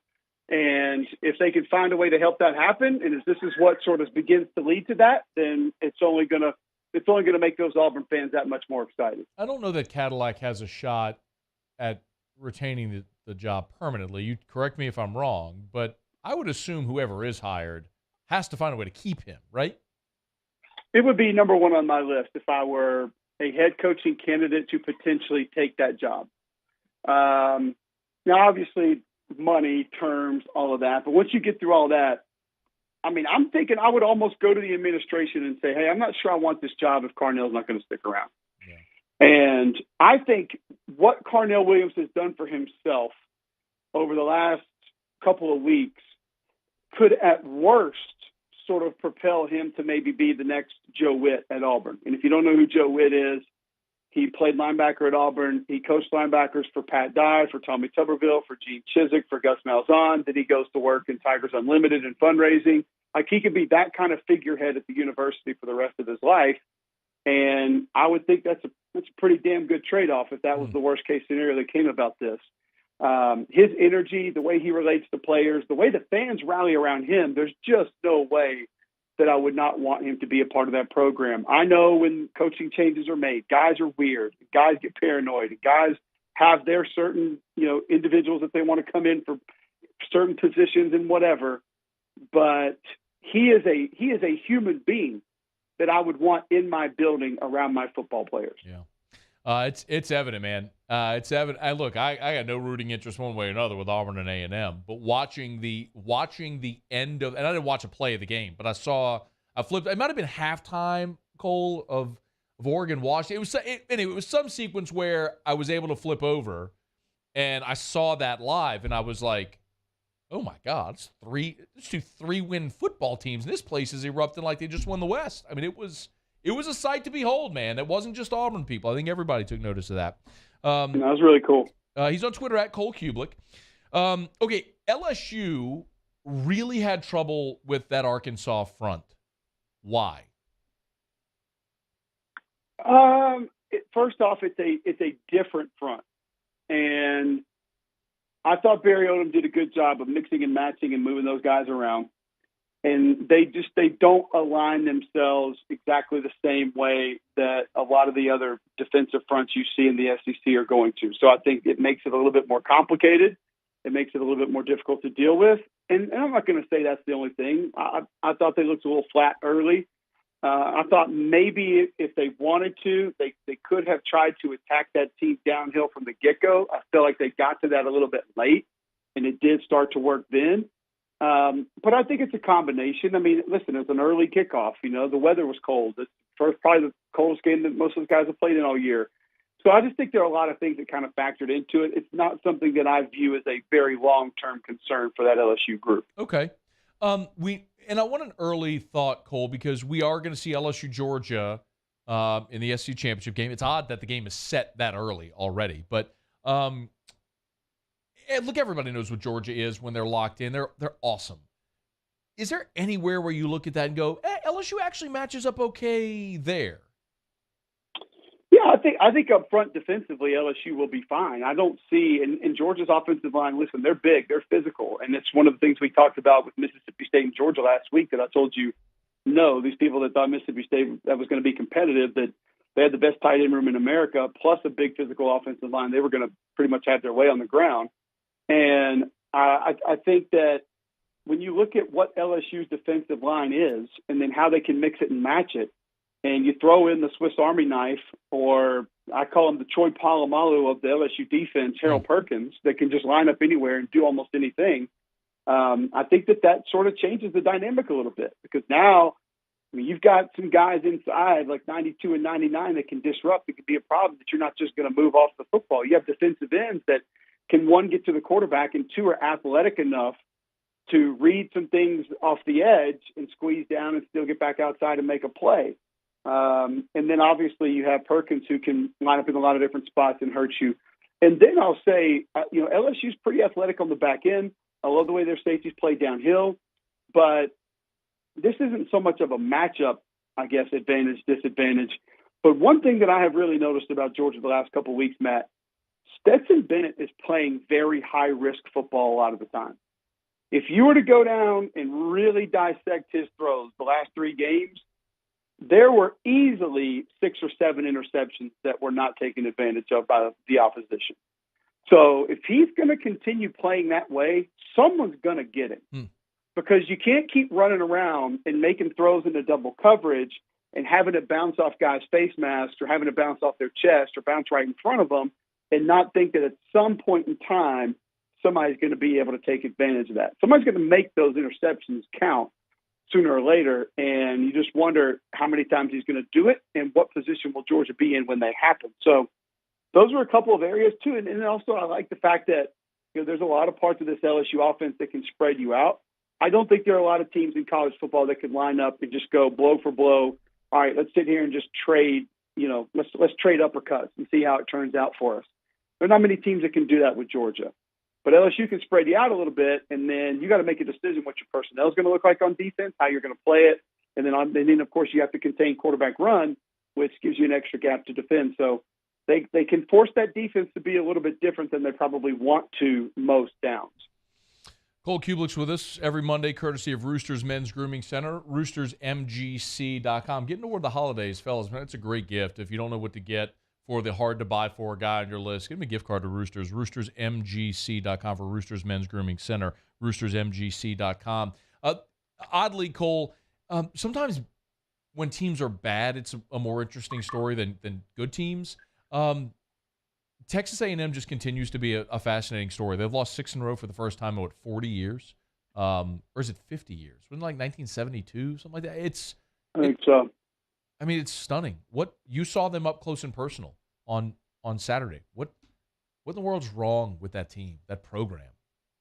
I think there's a lot going on right now. I think that you have some folks who are, they're probably crawling into their shell a little bit. They're probably shutting some people off. The communication is probably not where it needs to be. I think when things like that happen and some paranoia kicks in, you start treating people maybe the way that you normally wouldn't treat them. And you don't allow people to maybe give you some ideas about what you should do or shouldn't do, or how you should alter things. And they're very young. That is a real part of it. I know people think that, people just dismiss that and say, oh, it's an excuse. It's not true. They played a freshman offensive lineman, 2 redshirt freshman offensive linemen, a freshman quarterback, a freshman tailback, a freshman receiver, a freshman tight end, 3 or 4 freshman defensive linemen rolling in and out. And they're a young football team. So what comes with youth? Lack of discipline a lot of times, lack of understanding how to play consistent football, be where you're supposed to be. I thought the Auburn offensive staff did a good job implementing some misdirection that they hadn't used as much of this year to get them out of position and be able to take advantage of it. And then you have some of the behavioral stuff, which that's where I think I'd be more concerned about that kind of stuff than I would, they only had 176 yards, or haven't scored 30 points in, however many games or years against FBS opponents. Because once guys start acting a fool and it's not self-policed in the locker room by the rest of the team, you have a really difficult time getting that back under control. And I've seen it firsthand. So I just think that there are a lot of guys that are not listening. There are a lot of guys that are not communicating. And there are a lot of guys that probably don't think that there are very heavy consequences for their decisions right now. And that's from the coaching ranks to the player ranks to maybe some of the administration. And that's got to get repaired quickly. or else it could continue to spiral. And obviously you're in a bad spot because you can't go in there and pay $88 million for a guy to go away. It's just not a real thing. I'm quite okay with them continuing to spiral and not figure it out, by the way. Just want to say that for the record. Cole, before you go, Georgia, Kentucky, it's not a great slate this weekend in the league. It's traditionally a lot of teams play out of conference on this weekend, but it's a hell of a lot better than it used to be, though. That's a good point. We do have this four. This is lettuce weekend. So this used to be all the non-conference games, and everybody. Here's the thing, Matt. Everybody wants to call it Cupcake Weekend, and I don't understand why people go that direction because cupcakes are great. I want more cupcakes. I love cupcakes. I want cupcakes with extra. I want cupcakes with extra icing. Yes. Give me more cupcakes. Keep the cupcakes coming. So don't tell me you don't want these non-con games the week before rivalry weekend and tell me that they're cupcakes. What I have relabeled this weekend has been lettuce weekend because you know what no one ever asks for more of? Lettuce. Yeah. Nobody gets a burger and says, hey, why are you going so light on the lettuce there, bozo? That's a good point. Nobody gets a salad and says, hey, could you crank up the lettuce a little bit more there, please? Nobody says that. So this is lettuce. These are lettuce games that nobody wants more of. And we've chopped them in about half, which is really good. Now, that doesn't mean that UMass and Texas A&M does anything for anybody. Right. But I'm going to tell you what, your boys sitting over there in Baton Rouge right now, that front seven better be ready because this offensive line is very good. They've played a lot of football together, and Dwayne McBride can freaking rip. He might put it on the ground 4 times, but he can bulldoze you. I'm just going to tell you right now, they have 2 backs that can absolutely get it. They have a pretty good run scheme. Not saying they're going to go for 400 on the ground. They're going to beat LSU, even though it has happened before. I know. I'm just telling you, be careful about this team on the ground because they have a way of finding out how to get it done. And McBride's already got 1,400 rushing yards on the season. That's leads the nation in rushing yards per game. That's probably a better than 5-5 football team. Oddly enough, a lot of people looked at that line, Cole. It's like 14.5. And went, what's up with that? Well, UAB doesn't stink. No. Yeah, it's a little more interesting than I think people may let on. But I'm short on time, but real quick, does Kentucky have any shot realistically? Like maybe was this past week against Vanderbilt a little bit of a look ahead knowing Georgia was coming in? Come on, don't do this.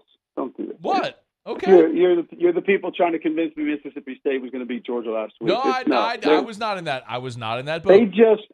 They just had a 26-game conference losing streak snapped against them. Yeah. Hell to the no. Okay. And ain't happening. You want the 22? They can't block. They can't block anybody.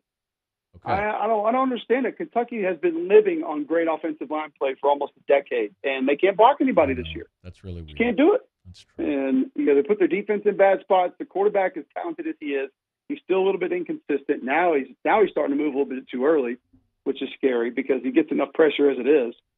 And they got a really talented running back in Chris Rodriguez, but you need more than that. And they're a weird football team to watch. They're not what they have been. Cole Cubelic, Roosters Men's Grooming Center. He's with the SC Network. You can always visit Roosters, 2 locations in Baton Rouge, or go buy gift cards online at roostersmgc.com. Roostersmgc.com. You're the best, man. Thank you so much. Always appreciate the time, Matt. Look forward to catching up with you soon. Yeah, man. We'll do it again next week. That's Cole Cubelic. This is AFR. I want to talk about LSU's path to the college football playoff. What has happened, what needs to happen. We'll delve into that when we come back. It's AFR. AFR. I've been doing business with Luba for 25 years. They're dependable, trustworthy. It's just the attention to detail with our clients. Our folks have years and years of experience. They're highly trained professionals. But many companies have that asset. What I'd like to think makes Luba a bit different is that we use those talents in a way that truly is dedicated to serving the needs of the folks who depend on us. Bayou Ford has $10,000 off MSRP plus 2.9% for 60 months on new 2022 Ford F-150s. All new Bayou vehicles come with a 1 million mile powertrain warranty and free delivery. If you need sales or service, the crew at Bayou Ford is going to do right by you.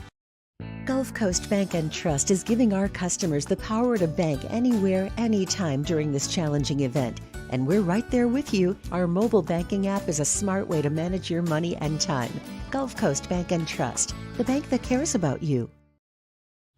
Eli's always been into grilling. It took us a while to see it, but the signs were there. What are you doing, Eli? I knew grilling was my thing. I have been talking about it throughout my career. Happy with the results? I am. Got the new grill from barbecueguys.com. It performed great. My advice, as I always told my boys, do more of what you're born to do. Barbecue Guys, for those who were born to grill. You want cheese on your burger, Pops? I'll take a little cheese.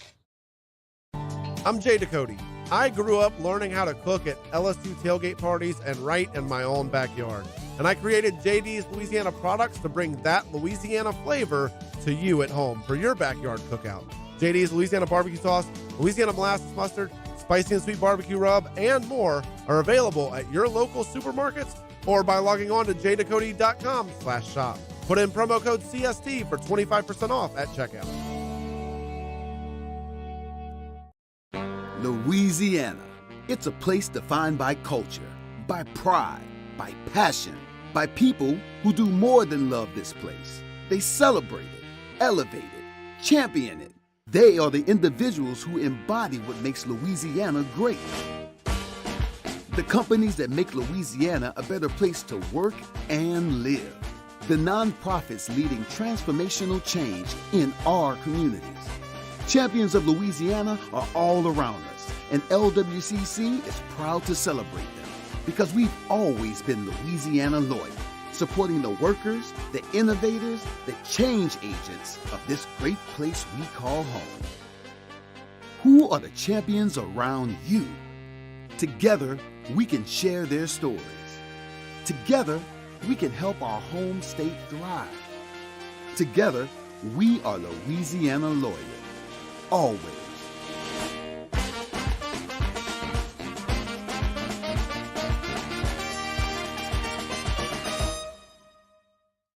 Service Master Elite create clean, disinfected work environments. As a local business, we take pride in serving the New Orleans and Baton Rouge areas.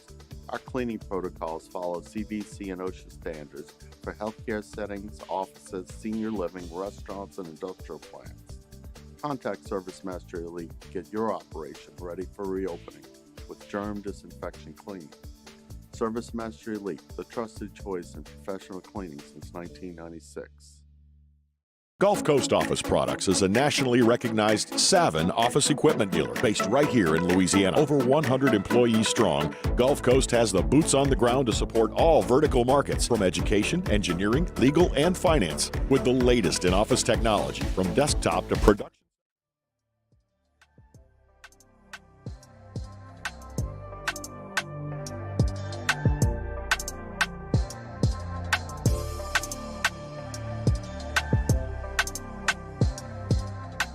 After further review with Matt Moscona, presented by Relief Windows. Windows, doors, siding. Call 288-8138 or visit reliefwindows.com. ESPN Baton Rouge, New Orleans, Alexandria. You know, winning's a habit, and our guys have done a lot of things the right way to create winning habits off the field that contributed to finding a way to win the football game. So there's a lot to work on. We've got to coach better. We've got to prepare our football team better. We've got to do a lot of things better. That falls on everybody associated, and that's what we have to work on this week going into UAB. Brian Kelly on Monday met with the media after LSU's 13-10 win over Arkansas up in chilly Fayetteville. Certainly the game was tense and closer than I thought many of us expected it would be. I thought I'd picked LSU 31-20 in the ball game, and when we got word that KJ Jefferson was going to be out, it certainly felt like LSU was a shoo-in for a runaway. And when they went up 13-3 in the second half, it felt like the ball was about to start rolling and LSU was just going to run away with the game. They didn't, though. But the Tigers did get the win. They do clinch the SEC West and have kept their college football playoff hopes alive.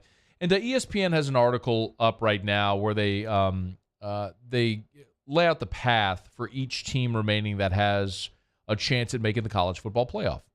And they list 8 teams, and the 8 teams are just in order: Georgia, Ohio State, Michigan, as you'd expect, TCU, Tennessee, LSU, Southern Cal, and Clemson.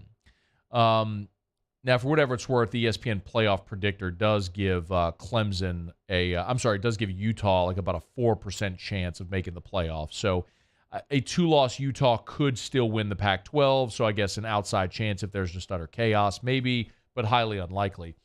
For LSU at 8-2, they talk about the path to the playoff, which is obvious. Win the SEC, you got to win out. You got to win the SEC championship game, and that came a step closer Saturday when they clinched the West. They mentioned, if LSU beats Georgia to win the conference, it would have 3 CFP top 25 wins: Georgia, Bama, Ole Miss, and don't count out Florida State as well, which could potentially finish the season ranked in the top 25. And and then you throw a potential win over Georgia in the SEC championship game, and that would potentially help catapult LSU into the playoff. There are, I don't think that it is as necessarily cut and dried as LSU winning out and getting in. I think LSU is going to need some help, and thankfully this weekend they got some help by way of Washington beating Oregon. So, and I understand the overwhelming majority of you are listening, not watching, and I'll have diagrams written up here to show you any of this anyway. But LSU's path to make LSU's case stronger, you need chaos. And you got some help with that. You need as many 2-loss Power 5 conference champions as possible, because obviously if LSU beats Georgia and wins the SEC and is a 2-loss Power 5 champion from the SEC, LSU is going to get in over other 2-loss champions. The question becomes, would a 1-loss Power 5 champion from another league get in over LSU? That's the question. So had Oregon run the table and won the Pac-12 and were 12-1, and their only loss would have been a season-opening loss to Georgia all the way back in week 1 when they went across the country, my belief is that Oregon as a 1-loss team would have gotten in. Provided you didn't have 4 unbeaten teams, which you wouldn't because Ohio State and Michigan are going to play each other. So Oregon losing helps tremendously. UCLA losing to Arizona also up because UCLA still has a path to the Pac-12 championship.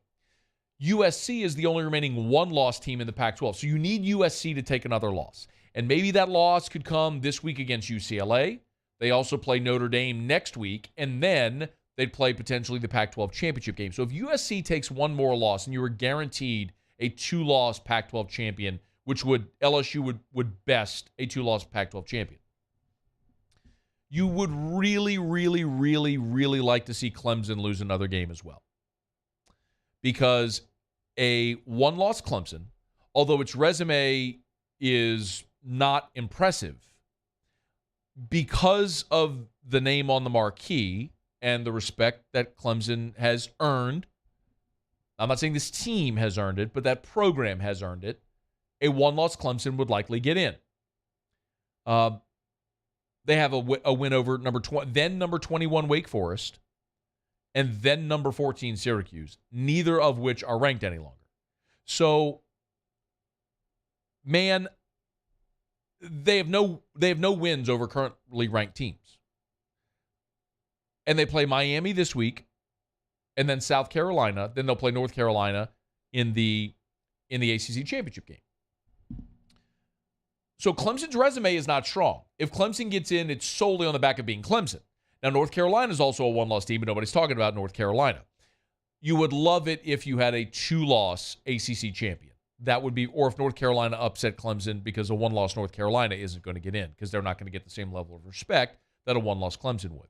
So that's what you're pulling for. You want a 2-loss Pac-12 champion and hopefully a 2-loss ACC champion. If you concede an undefeated Big Ten champion, either Ohio State or Michigan, and an undefeated TCU would get in. Now, TCU's not done. They still got some work to do. They're at Baylor. They play Iowa State. They'll play a Big 12 championship game as well. So they're not done, but if TCU's undefeated, they'll be in. So if you just assume the undefeated Big Ten champ and undefeated TCU are in, that leaves 2 spots. I believe a one-loss Georgia, if Georgia's only loss is to LSU in the SEC championship game, I believe one-loss Georgia is still getting in. The real question then becomes that final spot. And then you would have two-loss SEC champ LSU. You would have one-loss Tennessee, which pounded LSU in Baton Rouge. You would have a two-loss ACC champion, a two-loss Pac-12 champion, and lingering out there, the one-loss loser of the Ohio State-Michigan game in the regular season. So how do you make sense out of all of that becomes the question. And it would be real easy for the committee if they had a one-loss conference champion. So they could say, well, we're going to value conference championships this year. They would put in a one-loss conference champion, which is why you need to root for chaos. Because LSU's best case is if you have a bunch of two-loss conference champions so that that can't be held over them.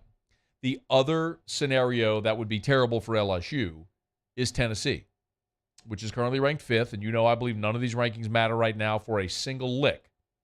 But if the committee looks at it and says, well, there was a head-to-head matchup and Tennessee won it, so we'll put Tennessee in, that's a possibility. I have referenced 2016 a lot. Penn State was a two-loss Big Ten champion that beat Ohio State.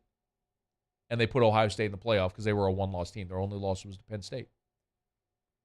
The committee's going to decide to do whatever it wants to do. That's why I never put stock in the rankings when they come out every Tuesday. The only ones that matter are the last ones.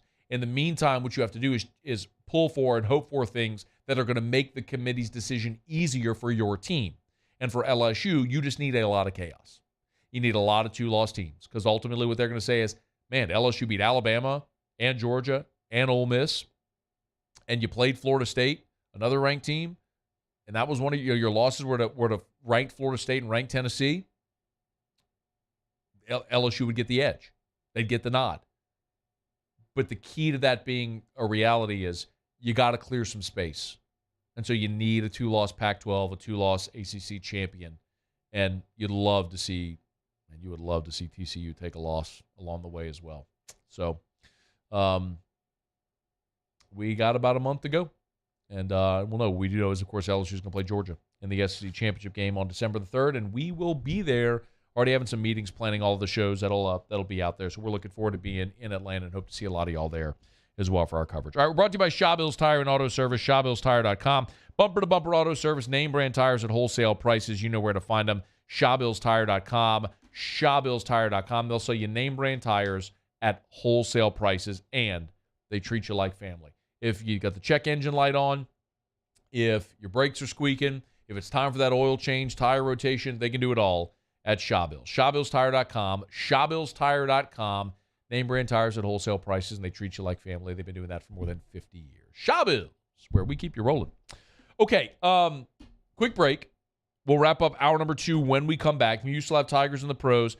WBRZ Sports Director Michael Cauble here in about 13 minutes from right now. Is Dennis Allen on the hot seat? We're going to get to that next hour. Our college football takeaways. A ton to do, and glad you're here. It's AFR. AFR.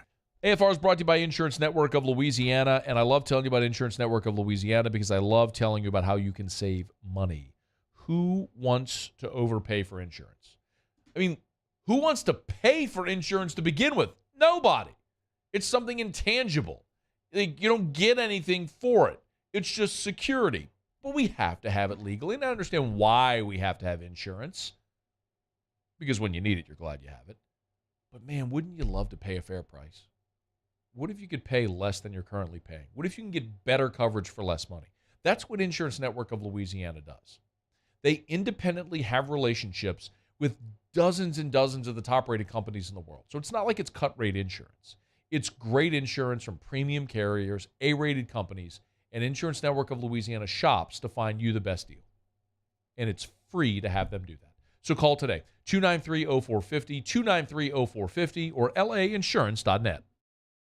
Gulf Coast Bank and Trust is giving our customers the power to bank anywhere, anytime during this challenging event. And we're right there with you. Our mobile banking app is a smart way to manage your money and time. Gulf Coast Bank and Trust, the bank that cares about you.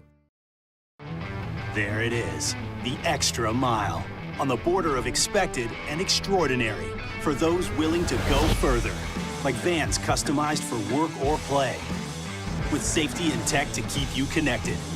supported by a 5-star sales, service, and finance team, and backed by the 1-star you know. So go the extra mile. It's never crowded because so few have what it takes to go there. Mercedes-Benz Vans. My dad just really enjoyed his life, and he enjoyed smoking cigars and thought he was invincible. My stepdad quit smoking, and he really felt like he was in the clear. Sorry. I wish they would have been screened annually. It's not just you affect, it's your entire family. For more information on Ochsner's free smoking cessation program and to see if you qualify for early lung screenings, visit ochsner.org/quit. I've been doing business with Luba for 25 years. They're dependable, trustworthy. It's just the attention to detail with our clients. Our folks have years and years of experience. They're highly trained professionals, but many companies have that asset. What I'd like to think makes Luba a bit different is that we use those talents in a way that truly is dedicated to serving the needs of the folks who depend on us.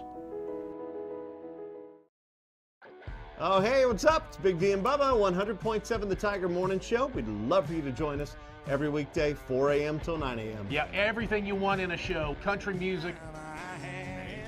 We got laughs.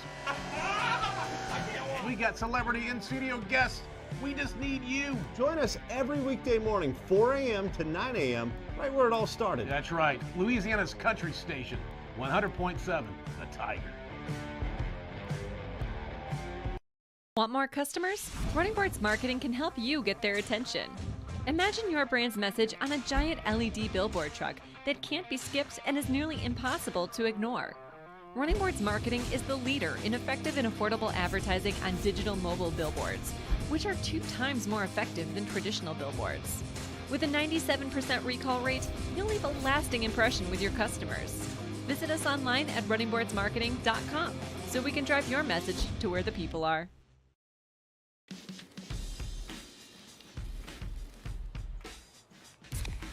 Light beer shouldn't taste like water. Miller Lite has more.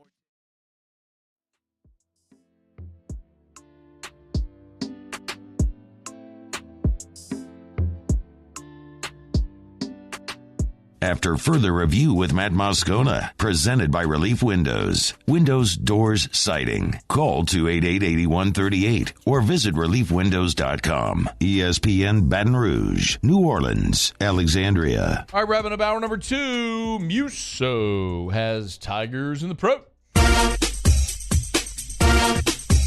Tigers in the pros. They still bleed purple and gold. They're just really rich now. Presented by Lee Michaels Fine Jewelry. Lee Michaels Fine Jewelry, where Baton Rouge gets engaged. Former Tigers all over the place in the NFL yesterday making plays. We'll start in Munich, Germany, where the Buccaneers were victorious. Leonard Fournette recorded 14 carries for 57 yards and a touchdown. German Lenny. German Lenny, yes. I like Game Coin Lenny better. That atmosphere was nuts. It's crazy over there. They love them some NFL in Munich, apparently. Yeah. So solid day for Lenny, German Lenny. Devin White was the leading tackler for the Buccaneers. 9 total tackles, 2 sacks in the game, 3 hits total on the quarterback. Game of the day, Vikings and the Bills. LSU with their fingerprints all over this one. Justin Jefferson, first of all, the catch of the year on 4th and 18 in the fourth quarter, but just part of a massive day. 10 receptions off of 16 targets for a $193 and a touchdown. How about Patrick Peterson in the game as well? 4 total tackles, 3 solo, 2 interceptions, including the game-sealing red zone pick of Josh Allen. Cleveland Browns yesterday, Grant Delpit, team leading 10 tackles in the game, including one of them for a loss. Deion Jones, now a member of the Browns, 9 total tackles in the game, 3 of them solo, half a sack as well for Deion Jones. Cade York, 1 of 1 on his field goals, 37 yards, 2 of 2 on extra points, and he had a tackle. Cade York getting in on the fun there. Foster Moreau for the Raiders, 3 receptions. Huh? Foster Moreau? No, don't do that. don't do that. Stop it. That's not even funny. Don't disgrace the man like that. Foster Moreau, 3 receptions, 43 yards, and a touchdown. Braden Fehoko was activated by the Chargers. He responded with a 4-tackle game on Sunday Night Football. And Ben Taylor, some golf for you at the Houston Open. Finished third, solo third, 11 under par. Tony Finau won, but Ben Taylor took home $579,600. That's Tigers in the Pros. Presented by Lee Michaels Fine Jewelry, LMFJ.com, LMFJ.com for Lee Michaels Fine Jewelry. 2 locations in Baton Rouge, corporate in Bocage, and in the Mall of Louisiana, where Baton Rouge has gone to get engaged for 40 years. Gentlemen, holidays are almost here. If you think about popping the question, Lee Michaels Fine Jewelry, LMFJ.com. All right, Michael Cauble will jump aboard with us coming up right after the top of the hour. We announced an exciting partnership with our friends over at WBRZ. Another opportunity for you to be able to watch AFR daily, now on WBTR. Also, is Dennis Allen on the hot seat? Get to that in about 20 minutes. Hour 3 of AFR is next. AFR. Brought to you by Hudco Roofing, HudcoRoofing.com. Tell you every day, do business with someone you know. That's us. That's Hudco Roofing, HudcoRoofing.com. I say this often, and I mean it. If you'd like, I can help facilitate anything for you. You can email me directly, matt@HudcoRoofing.com, matt@HudcoRoofing.com. You can text me on my show text line as well, and the 225-396-4400, 396-4400. Always happy to help facilitate if we can. Remember, with Hudco Roofing, you're doing business with a local roofing company. Louisiana-born, Louisiana-operated, with Louisiana people using Louisiana products, and Hudco is the first ever certified fortified roofing company based in Louisiana. Fortified roofing, a fortified roof, if you have one installed at your home, can save you up to 50% on your homeowner's insurance. Learn more at HudcoRoofing.com or give us a call at Hudco Roofing. 396. I totally forgot my phone number. HudcoRoofing.com. HudcoRoofing.com. Bayou Ford has $10,000 off MSRP plus 2.9% for 60 months on new 2022 Ford F-150s. All new Bayou vehicles come with a 1 million-mile powertrain warranty and free delivery. If you need sales or service, the crew at Bayou Ford is going to do right by you. I'm Chris Nakamoto. Here's what I'm working on for my stories on WBRZ Channel 2 tonight. A committee of lawmakers looking into what happened the night Ronald Green was beaten in state police custody convened today for the first time in months. Simultaneously, a grand jury met in Union Parish to determine if criminal charges are warranted tied to Green's death while he was in custody. Green was brutally beaten. I'll have reaction from the Capitol. I'm Chris Nakamoto from WBRZ. Watch more tonight on WBRZ Channel 2. I've been doing business with Luba for 25 years. They're dependable, trustworthy. It's just the attention to detail with our clients. Our folks have years and years of experience. They're highly trained professionals, but many companies have that asset. What I'd like to think makes Luba a bit different is that we use those talents in a way that truly is dedicated to serving the needs of the folks who depend on us. It's no secret, the best oysters in Baton Rouge are at Jolie Pearl Oyster Bar. Enjoy mouth-watering South Louisiana flavor and oysters from all over the country. And don't forget our nightly drink specials.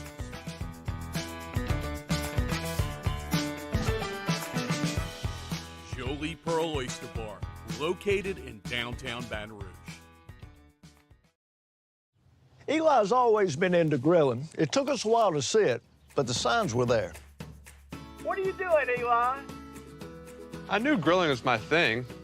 I have been talking about it throughout my career. Happy with the results? I am. Got the new grill from barbecueguys.com. It performed great. My advice, as I always told my boys, do more of what you're born to do. Barbecue Guys, for those who were born to grill. You want cheese on your burger, Pops? I'll take a little cheese. I'm Jay Ducote. I grew up learning how to cook at LSU tailgate parties and right in my own backyard. And I created JD's Louisiana products to bring that Louisiana flavor to you at home for your backyard cookout. JD's Louisiana barbecue sauce, Louisiana molasses mustard, spicy and sweet barbecue rub, and more are available at your local supermarkets or by logging on to jducote.com/shop. Put in promo code CST for 25% off at checkout. There's There's nothing better than tailgating, but it can be a lot of work. So why do it yourself when you don't have to? Let Revelry Sports and Entertainment set up your luxury tailgate on campus. Order what you want and just show up to party. Book your tailgate today at revelryteam.com. Revelry Sports, the official tailgate partner of LSU Athletics.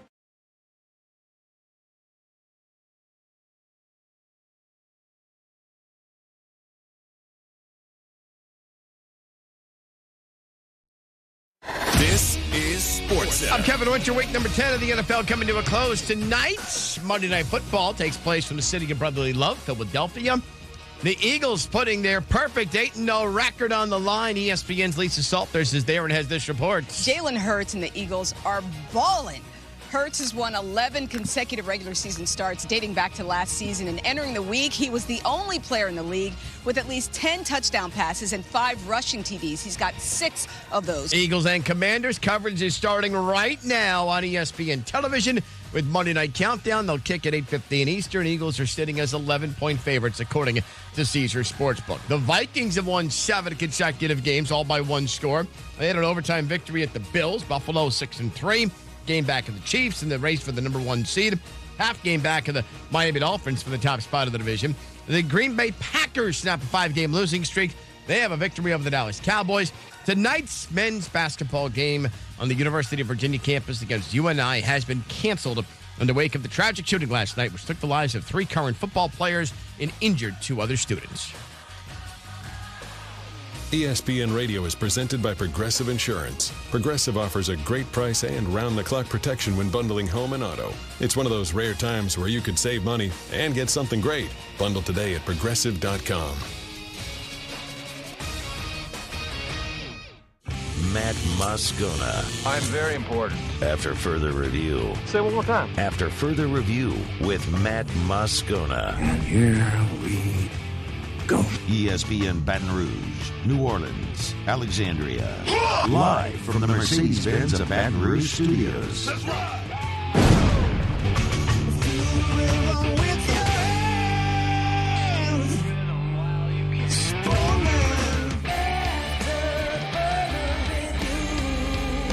Hour 3. Off we go. Welcome aboard. Glad you're with us. AFR, presented by Relief Windows. I'm Matt. This is Shaq O'Neal, and I hate Matt. Paul O'Neal. They're chanting Paul O'Neal's name.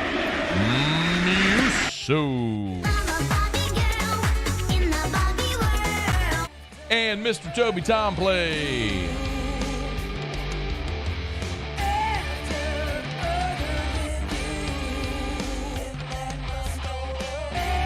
All right, we're here. Glad you are as well. 5 o'clock quitting time. Glad you are driving home with us. Is Dennis Allen on the hot seat? Should the Saints reinsert Jameis Winston into the starting lineup? We'll get to that in about 15 minutes, but we have been primarily LSU football today. The Saints are dead and buried. It's really just about the future at this point. And LSU, meanwhile, has an awful lot to play for over the next month, hopefully month plus. Michael Cauble, WBRZ Sports Director, jumps aboard with us on what is a really cool day for AFRs. Today we announced our partnership. We've been long-standing partners with WBRZ Television, but today AFR is live now on WBTR, Cox Channel 19, Rev Channel 144, and over the air with an antenna on Channel 36.1. So we appreciate that very much. Another way for you all to watch the show every single day. Cobbs, how are you? Good. Yeah, good to have you back on TV, man. Obviously, as a TV guy, love seeing your mug on TV as much as possible. Well, I know when our prior TV relationship expired, that meant you really just stopped watching or listening to the show at all. No, I'd pop on YouTube occasionally, catch some of it and see. But so Cauble would watch every day when we had our relationship with CSD because I'd get a lot of screenshots and messages from him, and then those just stopped. Kind of dried up. Yeah, it's kind of dried up a little bit. No, but seriously, I think this is it's a great way for our audience to tune in. So, could you take? Well, no, go ahead. Let me please. brag for you. I guess is what it does is it fills the void of people wanting local sports on their television sets that are going to have to suffer through whatever hot take debate commentary show is going to be on ESPN. or listening to Bumbling Idiots on Paul Feinbaum. So it just gives you a different perspective, on things, I guess, that we care a lot about. It until, of course, 6:20 when I can get on TV and everybody then, rushes to the set to watch. Of course. Naturally, that's what happens. Of course. By the way, what are you going to have tonight at 6 o'clock? Talking a little bit about what you talked about today. Yeah, I've been talking about the offense struggling. Why did it struggle? I'm sure you'll probably talk a little bit more about that. But then also just your question to one Brian Kelly and his answer, not about clam chowder, but instead about not prepping for Atlanta. So it's almost like I ask good questions in those press conferences. Occasionally. Hey, as you and I both know, some of the worst questions get the best answers. So, like, as much as I often scoff at some of these questions, it's like, well, all right, I guess he gave us some good gold on that. So of course, a lot of them are your questions too. Oh, no, they are not. Shut up. Shut your face. I asked great questions. It was funny because, like, usually they know to kind of bring me the mic, and I didn't really have anything going. I was just like, I just sit and take it in for a while. So. So I know you weren't in Fayetteville. Matt went on that trip. Correct. Were you surprised the game went the way it did? I was. Absolutely, I was. Mm-hmm. I thought LSU would beat them by double digits. So to see them come out and struggle the way they did surprised me. And then, it didn't really surprise me that the defense played well, given how well the defense has played and all of the issues that Arkansas was playing with. So that didn't surprise me. But, yeah, I was absolutely surprised that LSU wasn't able to find something going, whether that be with Jaden's legs up the middle or Josh's. Eventually they got around to it, but it was a little touch and go there for a while. It's just, look, you've covered this team for a long time. And I know I was asked it all last week as well, but LSU this game never feels easy. The Arkansas game. So No, go ahead. I just know. You're absolutely right. Like, well, I do a bit with a guy out in Vegas as well, and when he told me what the line was, I'm just like, what are you smoking out there? Like, how is this even close? I'm even saying it like, hammer them, hammer the Tigers. Like, and then sure enough, dude, if it's not a field goal fest early, I know. And 6-3 at the break, and you're just like, what does Vegas know? What do they know? Because, like, yes, it was cold, and yes, it was lethargic, and yes, it was after. All the trap things. Like, we talked about it all week, but I really did think Brian had a good answer and handle on his team that this wasn't going to be a letdown situation, and I don't think it necessarily was a let off the gas situation as much as it was. Barry Odom's a really good defensive coordinator. He may not be a good head coach, but he's a good defensive coordinator, and he had his team ready to go for a recipe that spelled disaster for LSU early. That is true. I'm glad LSU saw it against Arkansas in a win than in a more meaningful game down the road as it may be. Michael Cauble's with us. He's on Twitter at Cauble. Of course, now you can watch AFR every day on WBTR, which is cable 16 on Cox. I'm sorry, cable 19 on Cox.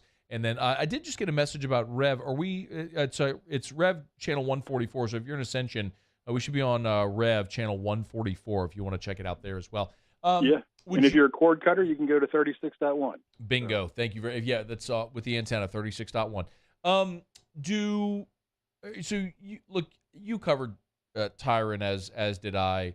Do you see that with Harold Perkins? Do you see the comp? Yeah, obviously, right? Like one of the things that I've said a lot, and it was one of the questions I asked today, is there's a reason why Harold Perkins is around the ball as much as he is. He is super talented, but his teammates are also allowing him the opportunity to make those plays based on the scheme and their execution of said scheme. So I think, like, as much as we want to love on Harold Perkins and appreciate everything that he's doing, which you absolutely should, you also have to appreciate what the guys with their hands in the dirt are doing, what his fellow linebackers are doing, what those corners and safeties are doing, allowing him the time and the coverage so that he can get loose and get after the quarterback. To your point, it is certainly Tyron-esque, right? A guy doesn't get to the ball the way he does without just some amazing God-given ability and instincts. And I think that's what you're seeing. And, we've heard it a couple of times from Brian about, letting them play fast and physical. I think, he said Perkins was a throwback, in the best possible way, and that he doesn't need a lot of why. He's just out there to get the guy on the ground. And I think he's doing a remarkable job of it. And I do think Matt House is doing a remarkable job of scheming it to make it happen. I will be very interested to see if and or how other teams start to scheme against him. Wasn't that a great answer from Brian Kelly today? Yeah. I thought it was the most, I don't know if you talked about it yet, but I thought that was one of the most interesting things I've heard. Reverse spying the linebacker now? I mean, almost running a running back is like a pick, is how I'm assuming it. Yeah, I mean, to make sure you have someone responsible for making sure that guy doesn't wreck what you're trying to do. Yeah. And it's easy to say, it's hard to do.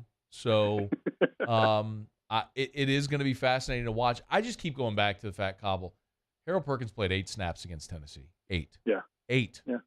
How much different does that game look? I'm not saying LSU wins it. Yeah. But it would look dramatically different than it did. I mean, 2 plays into the game, you're behind 7 points. How different does it look if you can hold them out of the end zone? Yeah, there's lots of things, but I think you correctly hit it on the head, right? In that this coaching staff needs to figure out what this team can do under those lights. Yeah. And unfortunately, it is only time on task that can tell you that, right? And that's what you're seeing. And you're seeing some of it kind of come out even now with this offense. And what can they do? How can they adjust? I think that's the important part, though, is that, as you alluded to, they're learning it, maybe against lesser opponents. This is the schedule. We talked about it in the preseason. The schedule sets up nicely, and it's setting up, once again, nicely down the stretch. So I think everything is there. The recipe is there. And I think what I've liked since the Tennessee game, I guess, is just kind of the awareness and the appreciation that I feel like the Tiger fan base has had towards this team, in that, no, we're not there. We don't think we've arrived. We're not Alabama all of a sudden, but we sure are enjoying this ride and this steady improvement that we're seeing out of a coherent coach and a functioning football team. It has been a lot of fun. Do you give them a shot against Georgia? Yeah, I'd give them a shot. I do think, people are laughing, whatever. I think Stetson Bennett is one of the best players in the country right now. I mean, the way he's conducting that offense, and yes, he's got a lot of weapons to work with, right? And he's on a great team, but I think he's doing a fantastic job. I will really, kind of to your point a moment ago, I'll be interested to see what does Georgia do to try to neutralize Harold, and what can LSU do, against a really quality club in conference. Are we going to go to dinner or something in Atlanta? Bro, when we're there? We're going to hang out? What was that place? We got to go back to that joint. I'll buy this time. What was that place? Oh, that wasn't even in my mind. I wasn't even thinking about SEC Media Days. That's true. So at SEC Media Days, our buddy Richard Cross from Super Talk Mississippi and Brian Haydad, they and their crew, they always go to a dinner one night a week, like a really nice dinner, and they were nice enough to invite me, and they had an extra seat, so Cauble came, and God, that place was phenomenal. Well, I need to get the name of it. That place was awesome. I didn't realize how cultured of an eater you were. I mean, I knew you've lived all over the world and stuff, but I didn't realize how cultured. What were you eating? Escargots? As I like to tell people, you don't just get to look my size by looking at food and talking about it. You actually have to taste it. And eat it. Yes. Well, you were very good at that. Very good at that. Yeah, I was that night for sure. That was great. That was a phenomenal meal. All right, Cobbs, we appreciate it, man. We're grateful to be on WBTR. We'll be looking for you tonight at 6. And if you want more concentrated Matt Moscona, you can always tune into Sports Takeover on WBRZ Plus Tuesday night at 6:30. Shame on me for not plugging that. Cauble, Shay, and I every Tuesday, I guess during. Are we going after football season? Or are we stopping? No, I think it's just gonna be a football season. Okay, so you've got 2 more opportunities to watch us then on. Yeah, Tuesday. probably three more weeks. Yeah. Okay, we'll squeeze one out of you. Yeah, we'll get another one. All right, so that's on WBRZ Plus Tuesdays at 6:30. Thank you, Cauble. Thanks, buddy. All right, man. We'll see you. It's after further review. Is Dennis Allen on the hot seat? Should Jameis Winston be renamed the Saints starter? I got some thoughts on that. Stay here. It's AFR. AFR. This is almost hard to believe, but I just got an email from Miss Teresa over at Clegg's, and they have gone straight from pumpkins to Christmas. They have Christmas trees. They unloaded the trees on Saturday, yesterday, and today, and they have Christmas trees on the lot already over at Clegg's Nursery. Man, it is Christmas time. They are fully stocked up on Christmas decor as well. And every year they have their poinsettia open house. And so that is this week. It's not until next Sunday, the 27th. So the Sunday after Thanksgiving. So make plans to be there. The poinsettias are starting to turn red. The first shipments will be in stores this week. But the poinsettia open house, that's the one you got. It's next Sunday, so a week from Sunday at Clegg's. So full-blown Christmas mode. Get the family together and get by Clegg's Nursery. Buy local, shop local, Clegg's Nursery.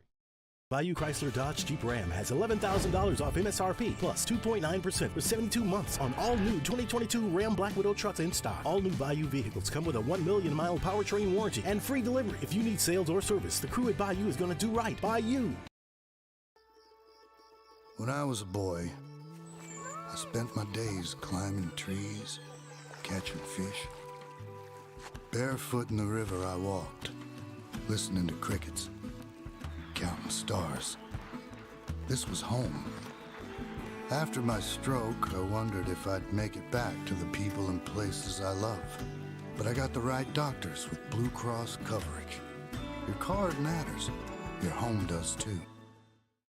Bayou Ford has the new inventory to get you in a new Ford truck or SUV today, or customize your next vehicle just the way you want it. All new Bayou Ford vehicles come with a 1 million mile powertrain warranty.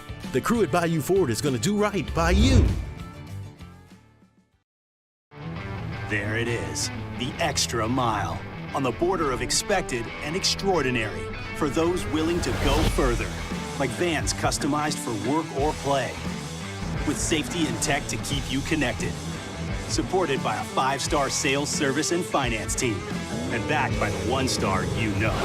So go the extra mile. It's never crowded, because so few have what it takes to go there. Mercedes-Benz Vans. Louisiana. It's a place defined by culture, by pride, by passion, by people who do more than love this place. They celebrate it, elevate it, champion it. They are the individuals who embody what makes Louisiana great. The companies that make Louisiana a better place to work and live. The nonprofits leading transformational change in our communities. Champions of Louisiana are all around us, and LWCC is proud to celebrate them because we've always been Louisiana loyal, supporting the workers, the innovators, the change agents of this great place we call home. Who are the champions around you? Together, we can share their stories. Together, we can help our home state thrive. Together, we are Louisiana loyal. Always.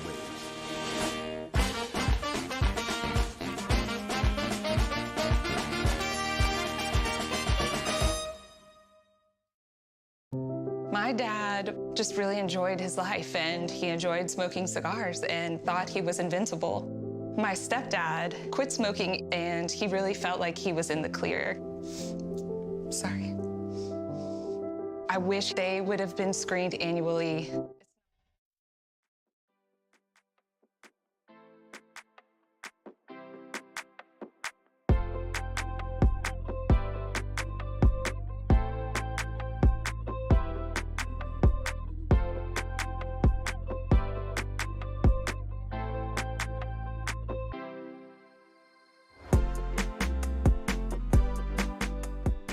After further review with Matt Moscona, presented by Relief Windows. Windows, doors, siding. Call 288-8138 or visit reliefwindows.com. ESPN Baton Rouge, New Orleans, Alexandria. You know, we fought ourselves back, got back into the game at halftime.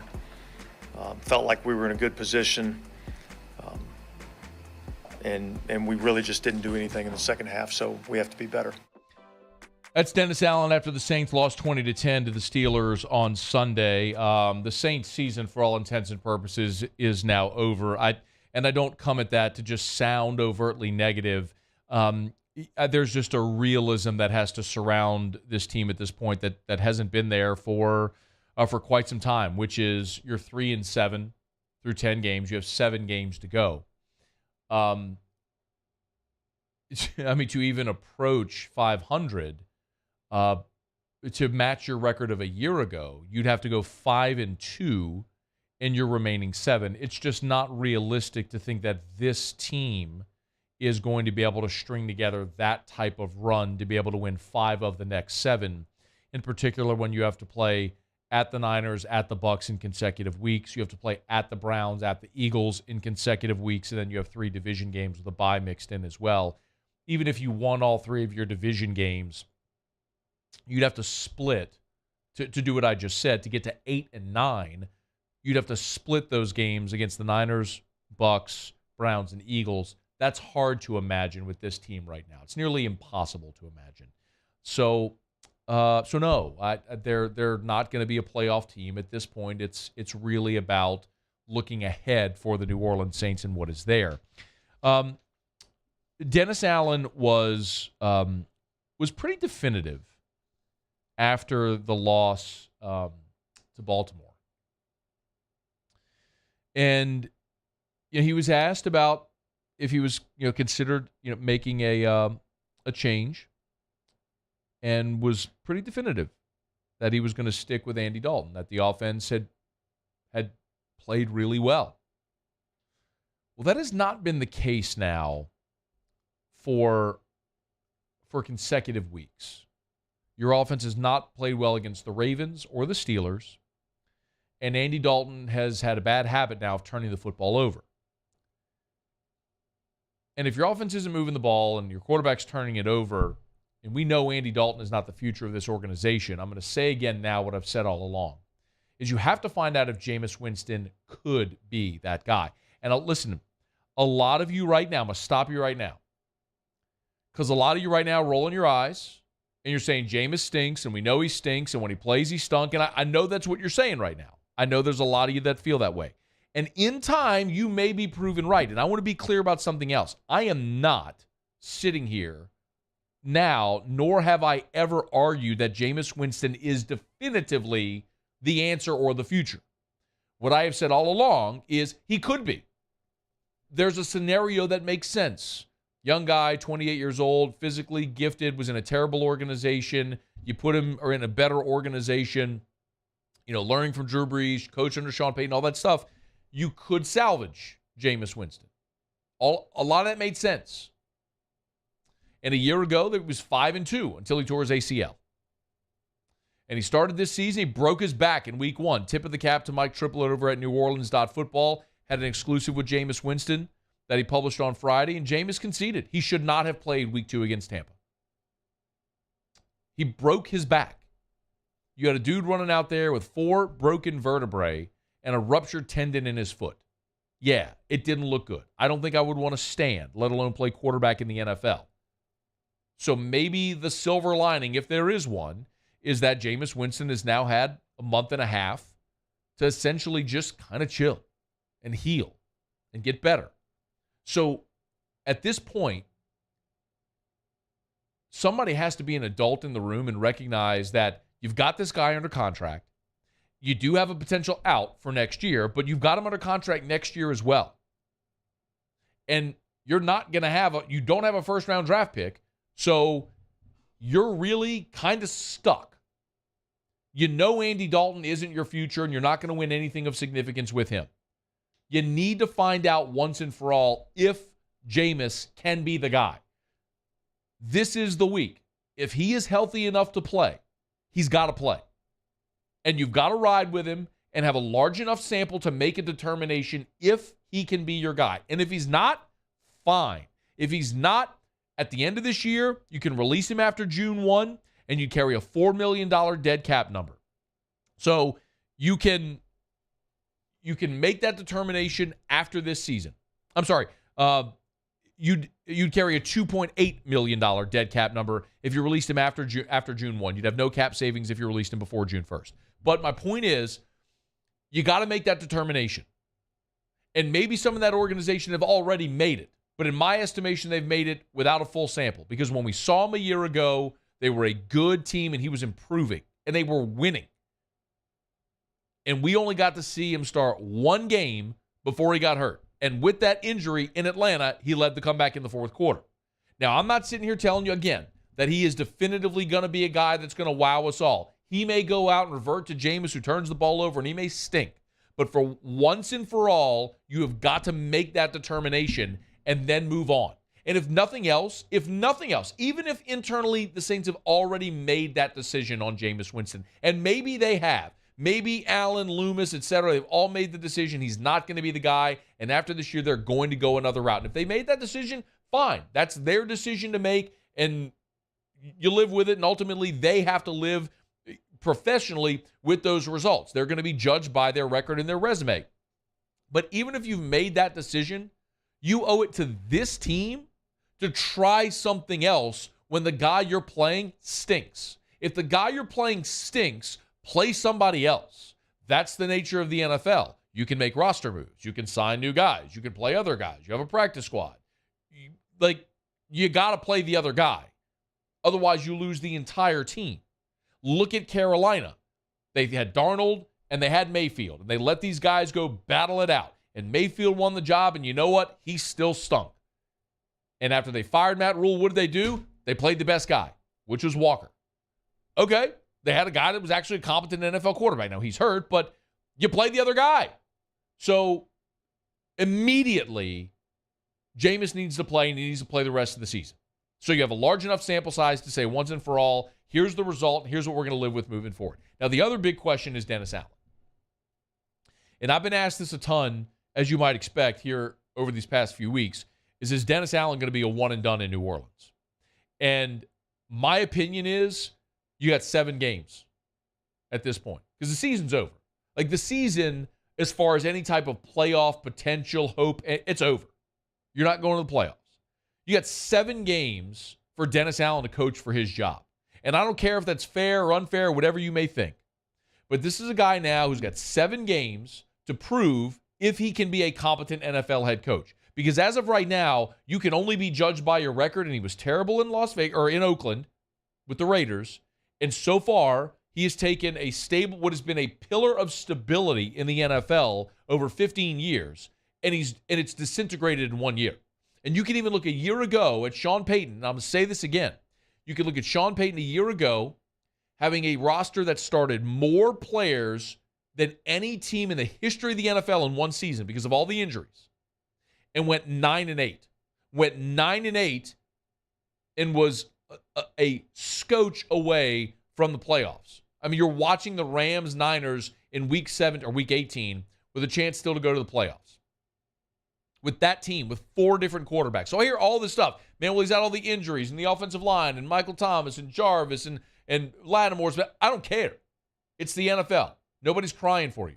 And then I've also heard people say, well, you can't judge him or compare him to Sean Payton. Why the hell not? Why not?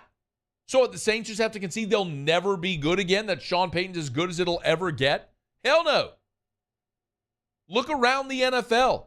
There's great young coaches that have taken over situations and succeeded. The best team in the NFL right now is going to play on Monday Night Football tonight with Nick Sirianni as its head coach. First-time head coach. That's working out okay. Sean Payton was a first-time head coach. You want to look at Shanahan or McVay? Look around the league. Sean McDermott. Do you trust your ability to identify a great leader and go hire a good coach? I'm not sitting here today saying fire Dennis Allen today or after the season, but you cannot be paralyzed by the thought that nothing will ever be better than Sean Payton. You're not getting Sean Payton back either. So flush that idea. You have got to, as an organization, make a determination if Dennis Allen can be a competent head coach in the NFL. And just like you got 7 games to figure out if Jameis Winston can be your quarterback, you got 7 games to make a decision on Dennis Allen. Because if they don't show any sign of improvement, if they continue to wallow and be disengaged, what that shows you is he's not a leader of men. And he may not be. He may be a great defensive coordinator, a guy who understands defense in the NFL, tactically can design a defense. There's a big difference between being that and being the alpha, being the general, the guy that the buck stops with you with everything. And Dennis Allen may not be that guy, and that's okay. But a lot of life is being self-aware and understanding what you are, what your strengths are, and playing to your strengths and filling your weaknesses, filling that void with people who can make up for you in that sense. And Dennis Allen, we're going to learn that here over the next 7 games. Because if they continue to struggle and continue to crumble and continue to disintegrate the way they have, it's on him. And he's got to be one and done. We saw Gail Benson do it with Van Gundy with the Pelicans. 1 year you realize, man, this ain't working, move on. And you know what happened? They found Willie Green. How's that working out? Do you trust your ability to identify good leaders and put them in place in positions with the assets they need to do well? I understand whoever is the head coach of the New Orleans Saints has a tough job. You got a terrible cap situation. You have diluted draft capital. You have a roster that has made bad contract decisions. You traded Chauncey Gardner-Johnson to Philly. You let Trey Hendrickson walk. You let Marcus Williams walk. I mean, I'm watching Detroit yesterday rally against Chicago, and you got Alex Anzalone making the game-saving play. I mean, I get it. You got a lot of money tied up in players that aren't producing right now. It's not an ideal situation. I get it. But there's only 32 head coaching jobs in the NFL, and somebody's going to want that job. And somebody's going to want their opportunity. And Dennis Allen has his opportunity right now. And if he can't improve over the next 7 games, he's got to be gone. He's got to be gone, because the worst thing in the world you can do is know you are on a sinking ship. And instead of bailing on the ship and swimming to shore, you keep just grabbing the bucket to try to throw water out of the ship. It's the worst thing you could possibly do, because you're still going down regardless of how much water you can fill in that bucket to throw off. And the Saints have 7 games. You got 7 games to figure out if this ship is irreparable with Dennis Allen as its captain. My opinion, there's a giant hole in the mast, and it's going down in a hurry, and ain't no fixing it. He can prove me and a lot of people wrong over the next 2 months. I'm not optimistic about it. But they'll get out there and they'll play the games, and we'll see how it goes. But for Jameis Winston and Dennis Allen, and for the overall future of this organization, the leaders in the organization have got to be definitive and make serious decisions about the quarterback and the head coach, and they got to do it in 7 games. All right, it's After Further Review, brought to you by the Aesthetic Medicine and Eighth Agent Clinics of Louisiana. Christmas in November in Baton Rouge was last Thursday. This Thursday, Christmas in November for the Lafayette office. So if you're listening or watching in Lafayette, the Aesthetic Medicine and Eighth Agent Clinics of Louisiana, 1 day only, best sales of the year for the Lafayette office. It's this Thursday. You can learn more at theantiagingclinics.com. That's theantiagingclinics.com. Getting toward the holiday season, need that perfect gift for that guy or gal on your list. A gift card from the Aesthetic Medicine and Eighth Agent Clinics of Louisiana could be a great option. Theantiagingclinics.com. Again, that's theantiagingclinics.com. Bluebonnet in Baton Rouge, Ambassador Caffrey in Lafayette, and online, theantiagingclinics.com. All right, it's After Further Review. Every week, Muse, Paulie, and I give you our college football takeaways on Monday after the college football weekend. We'll get to that. Also, Jimmy will be here for Otter Locks in about 15 minutes. If you want to get in on the game, bet a little bit on Monday Night Football tonight. Jimmy will give us the Otter Locks picks for tonight, as we do every single day. That's coming up here in about 15 minutes on AFR. AFR. Rouse's is the official supermarket of AFR and the official supermarket of the New Orleans Saints. Rouses.com, Rouses.com. Check them out online at Rouses.com or download the Rouses app. Remember, they have delivery and pickup options. So if you're looking for convenience, Rouses has it. The pickup options are great. You download the Rouses app, you select your items, your personal shopper will go pick out your items. When you pull up in the designated spot, they'll bring it out to your car. You don't even have to get out the car. It's that easy. It's at Rouses via the Rouses app. They also have a delivery option as well if you can't get to any of the Rouses locations. Rouse has been great partners of ours, partnering with Eagle 98.1 Game Day for every LSU game day. Hanny and Muse live from Rouse's on Burbank. They'll be there this Saturday for the LSU UAB game. Get on by and see the fellas. Shop Rouse's. Of course, you can always get complimentary draft beer if you're of age while you shop at Rouse's, the official supermarket of the New Orleans Saints. Rouse's. This feels like home. Gulf Coast Bank and Trust is giving our customers the power to bank anywhere, anytime during this challenging event. And we're right there with you. Our mobile banking app is a smart way to manage your money and time. Gulf Coast Bank and Trust, the bank that cares about you. At Corville Toyota in Opelousas, we're happy to say we have vehicles in stock and more coming in at no markup. Don't pay over MSRP. Come on down to Corville Toyota and pick out your new Toyota today. That's Corville Toyota in Opelousas, Happy Town, USA.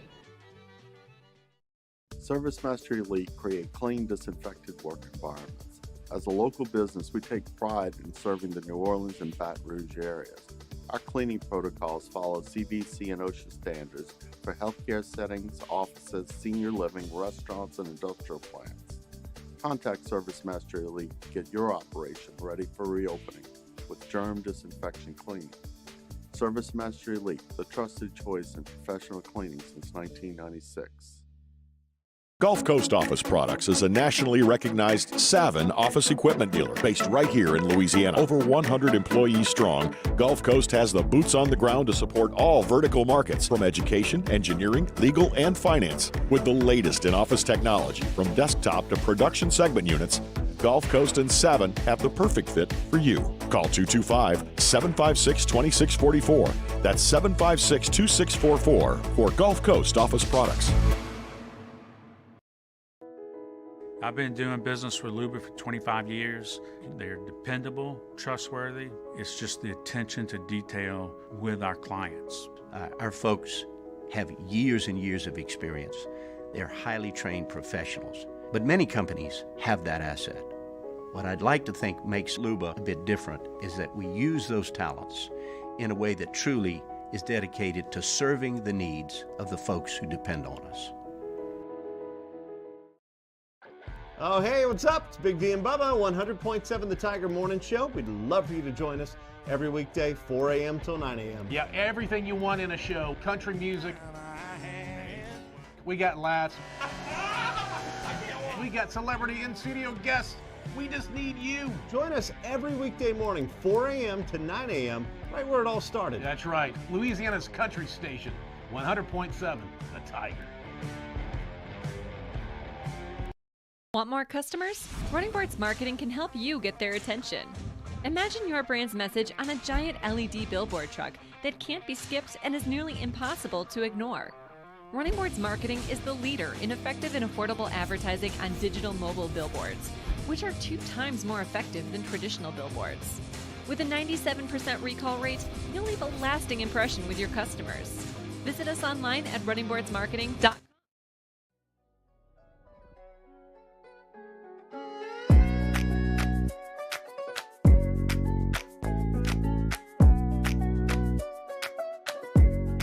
After further review with Matt Moscona, presented by Relief Windows. Windows, doors, siding. Call 288-8138 or visit reliefwindows.com. ESPN Baton Rouge, New Orleans, Alexandria.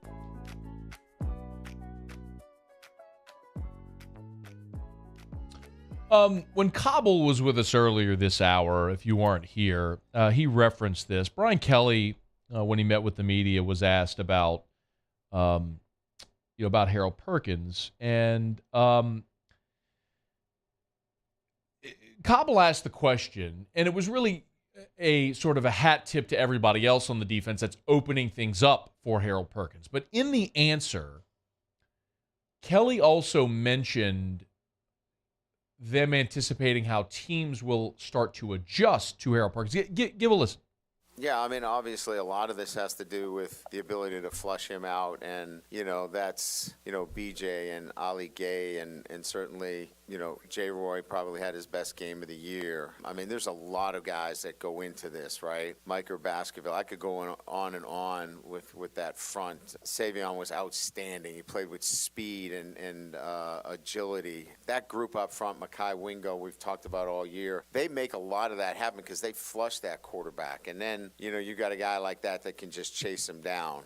It's pretty impressive that the marriage, if you will, between the two, where you have a group that can get a quarterback outside the pocket and then go chase it down. It's kind of what I talked about from an offensive perspective. It's gotten us thinking about, do you spy Harold now? Like, do you put a spy on Harold? Because do you have somebody from the running back position try to shadow him? And so we're preparing for all of these eventualities as we kind of move forward. The end of that is what's interesting. Do teams start to spy Harold Perkins? How do teams start to prepare for him? Ricky Stromberg, who is Arkansas's center, who's one of the maybe the best center in college football. He might be the first center drafted in this year's draft. Ricky Stromberg said after the game, flatly, we did not have a plan for Harold Perkins, which is a little stunning considering they saw him the week before do what he did against Alabama and Bryce Young, and knowing they have a running quarterback, they did not have a plan for Harold Perkins. You better believe that every team LSU plays for the rest of the season will have a plan for Harold Perkins. Now, whether or not they can execute that plan remains to be seen. 40 is pretty special, but that is certainly going to be part of the punch, counterpunch, cat and mouse game that coaches are going to deal with, and we'll see how teams start to adjust to Perkins. All right, it's After Further Review brought to you by Michelli Weighing and Measurement, Michelli.com, Michelli.com. We're going to get to our college football takeaways here in just a quick second. Michelli Weighing and Measurement, locally owned and operated for 75 years. Your partner for weighing and measurement equipment and services since 1947. They are an ISO 17025 accredited laboratory. I tell you all the time, go check out the website. So many people know Michelli because they sell and service scales, but most people aren't sure of the extensive list of services that Michelli offers. So get to the website. If it's calibration, preventative maintenance, weighing systems, installation, equipment repair, inspections, and certificates, they do it all at Michelli Weighing and Measurement. Michelli.com, Michelli.com. All right, Muse, hit it. Let's do some college football takeaways. Another week in the books. What did we learn about the landscape of college football? Fire away, Muse.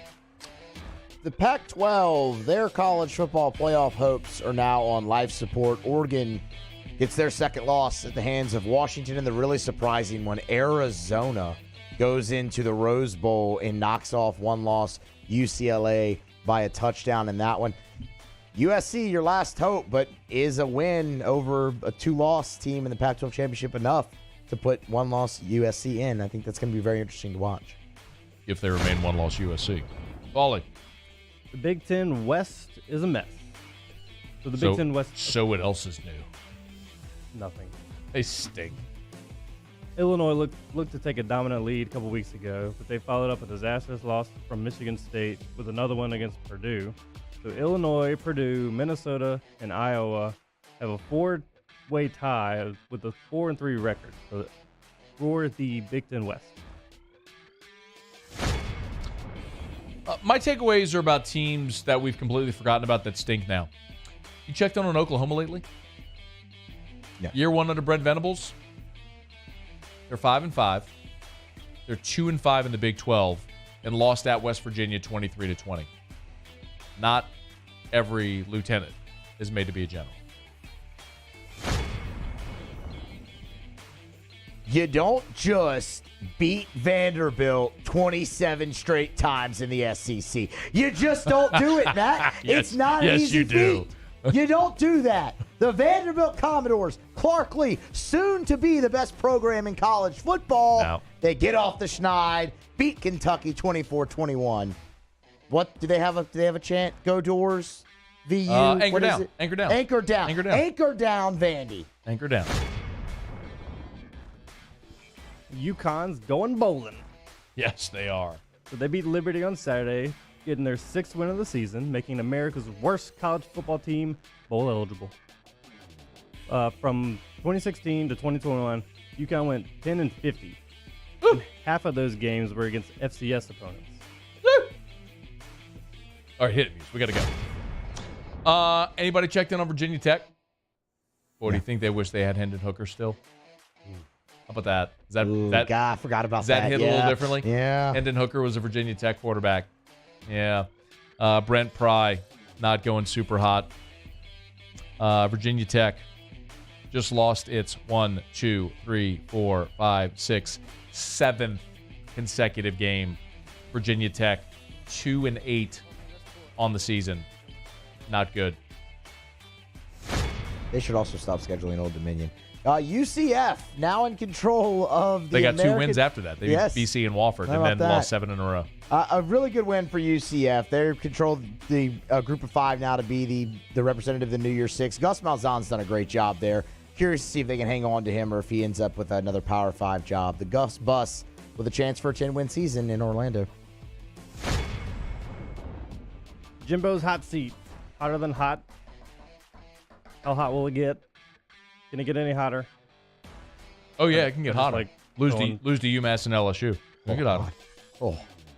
They had their 6th straight loss against their loss to Auburn is now their 6th straight loss. Got it. You remember who won the ACC last year? Yes. That was Pitt. It was Pitt. Yeah. Pat Narduzzi. Yeah, Pitt's 6-4. Yeah, they stink. Remember when Desmond Howard picked him to go to the playoff? I gotta go. He had A&M in there too. Yeah. And Baylor. I gotta go pull that up. Who was his other ones? And Baylor and Michigan. Michigan was the and he had A&M winning it. Yeah, he did. Yeah. Oh, receipts are a great thing, aren't they? Yeah, they are. All right, that's what we learned. Well, now I got to final break of the show. Otterlocks is next. Stay here. AFR. It's a raving fan shout-out. Presented by Darren James & Associates, brokered by eXp Realty.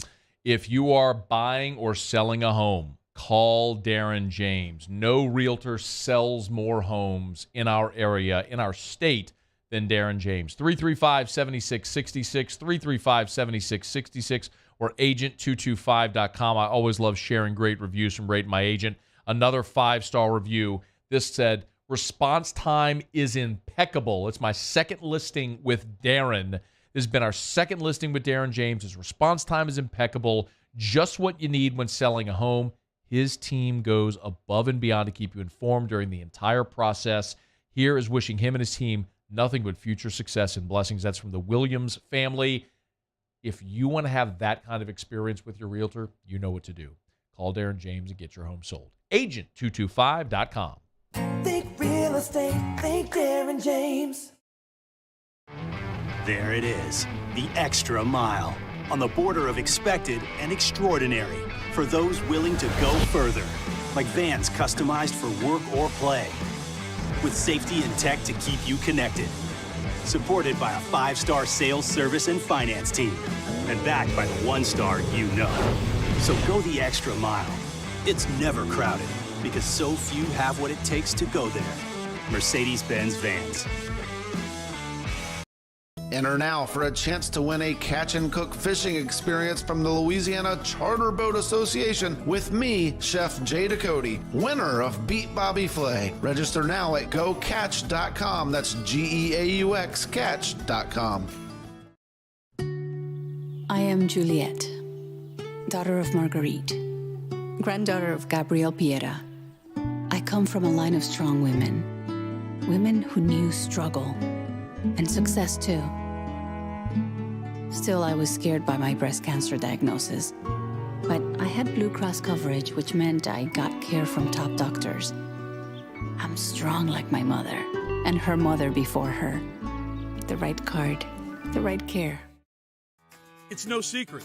The best oysters in Baton Rouge are at Jolie Pearl Oyster Bar. Enjoy mouth-watering South Louisiana flavor and oysters from all over the country. And don't forget our nightly drink specials.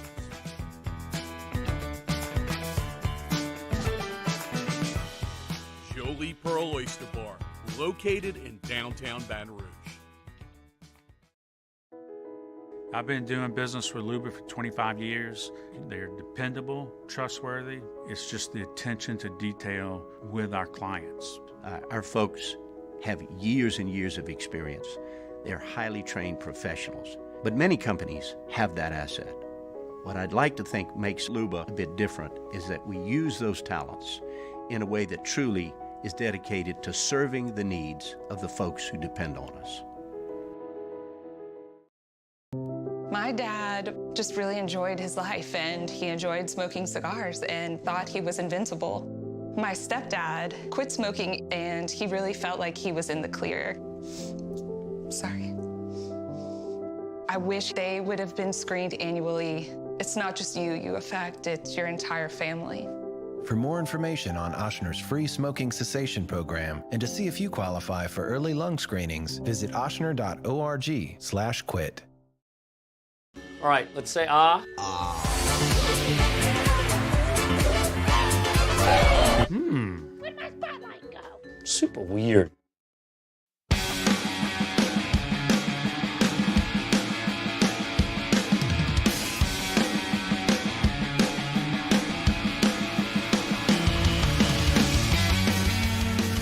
after further review with Matt Moscona. Presented by Relief Windows. Windows, doors, siding. Call 288-8138 or visit reliefwindows.com. ESPN Baton Rouge, New Orleans, Alexandria.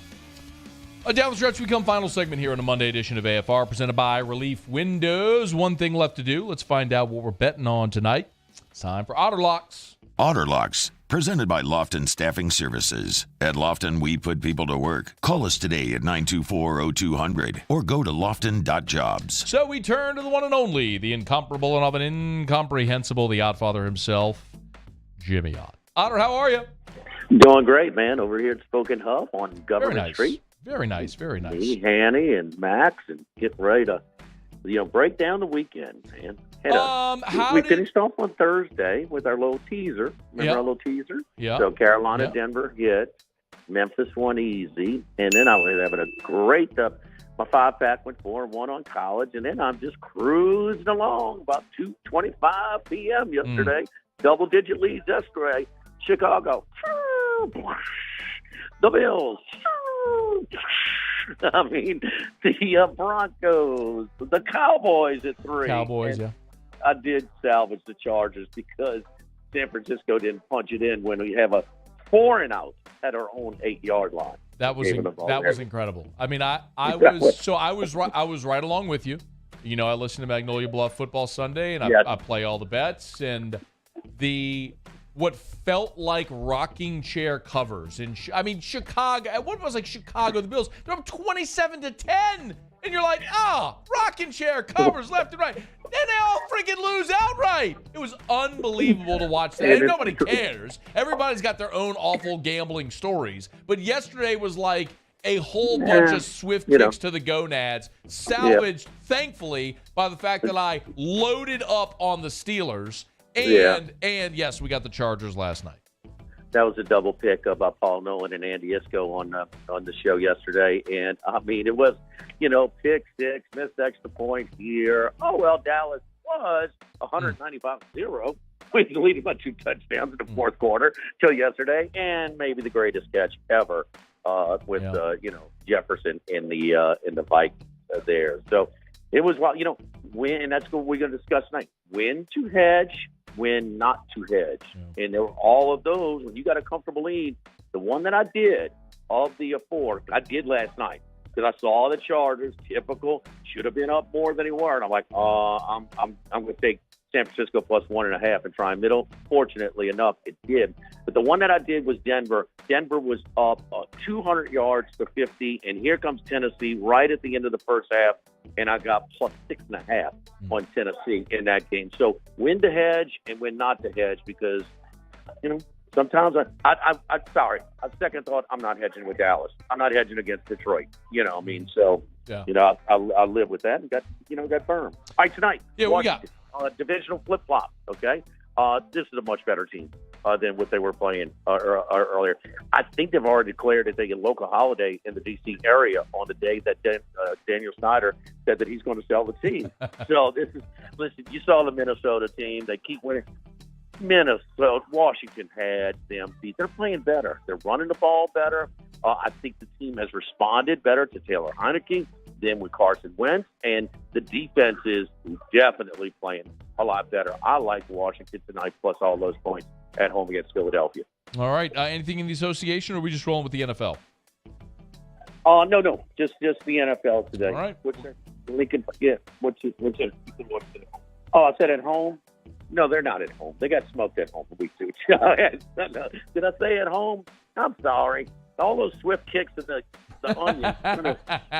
No, the game is in Philadelphia. I missed. If you did say that, I missed it. The game's in Philadelphia tonight. I think Charlie's just messing with me already. Yeah, that guy, man. He gives me a hard time. All right. Game time with Jimmy Ott and Hanny. Follows us there at Spoken Hub in Baton Rouge. If you're not in Baton Rouge, online at 1045ESPN.com or the Game Time with Jimmy Ott Facebook page. All right, Otter, have a great show. Thank you. Thank you, Matt. All right, man. Be well. We're brought to you by the Williamson Eye Center, 924-2020, 924-2020, or WilliamsonEYE.com. If you want to see 2020, give yourself the gift of sight. Call 924-2020. Y'all, we're getting close to Christmas, close to the holiday season. LASIK could be a perfect gift for you or a loved one in your family. Give yourself the gift of sight, something that'll last way longer than a pair of socks. Call 924-2020, but I would highly encourage you. Get that consultation now, y'all. Don't put it off. Go for the consultation. Get on Dr. Blake's schedule to go for the consultation. And if you proceed, then you got to get on a surgery schedule. And you want to get this done before the new year. Call 924-2020. 924-2020. So many people say LASIK is the best money they ever spent. I certainly am in that category. What a blessing to wake up in the morning and just be able to see. Williamson Eye Center makes it happen. 924-2020 or WilliamsonEye.com. That's Williamson, EYE.com. All right, let's do a little what we learned. We don't really have enough time for this. Muse, did you learn anything on the show today? I learned that you're still going to ask this if we have time. Yeah, of course, we got time. Well, it's been like 2 months, Matt. It has been a minute. Paulie, did you learn anything? That's what I learned. Oh, thanks. Thanks, Pete. Paulie, did you learn anything today? I learned that Brian Kelly is not looking ahead to Georgia. I kind of believe him, yeah. Believe him? I believe he's not. I believe him. He's so detail-oriented. He's so process-oriented. What did you learn, Matt? I learned that we're on WBTR. Cable channel 19 on Cox, 144 on Rev. Use Paulie, thanks. We'll see you tomorrow at 3. AFR. All right, getting on down the road. Let me remind you about Mold Zero USA, mold-0usa.com. Go to the website, mold-0usa.com. You can check them out there online. They got the phone number for the greater Baton Rouge and greater New Orleans areas. This is really simple, y'all. Mold ain't good. And for so many of us, you think the only way to get rid of mold is you got to go cut sheetrock, and that's a very negative, invasive situation. Not anymore. Mold Zero is a patented, non-toxic, dry fog treatment. It's really easy. They'll come into your home, your office, your building, whatever it may be. They'll spray this fog. It'll get into every nook and cranny. They let it dwell for about 45 minutes to make sure if the mold spored or anything like that, it kills all of it. And then as soon as the fog dissipates, go back in to a clean, mold-free, fresh-smelling home. Mold-0usa.com for Mold Zero. Gulf Coast Bank and Trust is giving our customers the power to bank anywhere, anytime during this challenging event. And we're right there with you. Our mobile banking app is a smart way to manage your money and time. Gulf Coast Bank and Trust, the bank that cares about you. Bayou Chrysler Dodge Jeep Ram has $11,000 off MSRP plus 2.9% with 72 months on all new 2022 Ram Black Widow trucks in stock. All new Bayou vehicles come with a 1 million mile powertrain warranty and free delivery. If you need sales or service, the crew at Bayou is going to do right by you. Before we begin any electrical work here, we perform a home safety check that begins at your electrical panel to make sure that you and your family are safe. For all your upgrades, installations, and repairs, call Mr. Electric. Eli's always been into grilling. It took us a while to see it, but the signs were there. What are you doing, Eli? I knew grilling was my thing. I have been talking about it throughout my career. Happy with the results? I am. Got the new grill from barbecueguys.com. It performed great. My advice, as I always told my boys, do more of what you're born to do. Barbecue Guys, for those who were born to grill. You want cheese on your burger, Pops? I'll take a little cheese. I'm Jay Ducote. I grew up learning how to cook at LSU tailgate parties and right in my own backyard. And I created JD's Louisiana products to bring that Louisiana flavor to you at home for your backyard cookout. JD's Louisiana barbecue sauce, Louisiana molasses mustard, spicy and sweet barbecue rub, and more are available at your local supermarkets or by logging on to jducote.com/shop. Put in promo code CST for 25% off at checkout. Louisiana. It's a place defined by culture, by pride, by passion, by people who do more than love this place. They celebrate it, elevate it, champion it. They are the individuals who embody what makes Louisiana great. The companies that make Louisiana a better place to work and live. The nonprofits leading transformational change in our communities. Champions of Louisiana are all around us, and LWCC is proud to celebrate them because we've always been Louisiana loyal, supporting the workers, the innovators, the change agents of this great place we call home. Who are the champions around you? Together, we can share their stories. Together, we can help our home state thrive. Together, we are Louisiana Loyal. Always.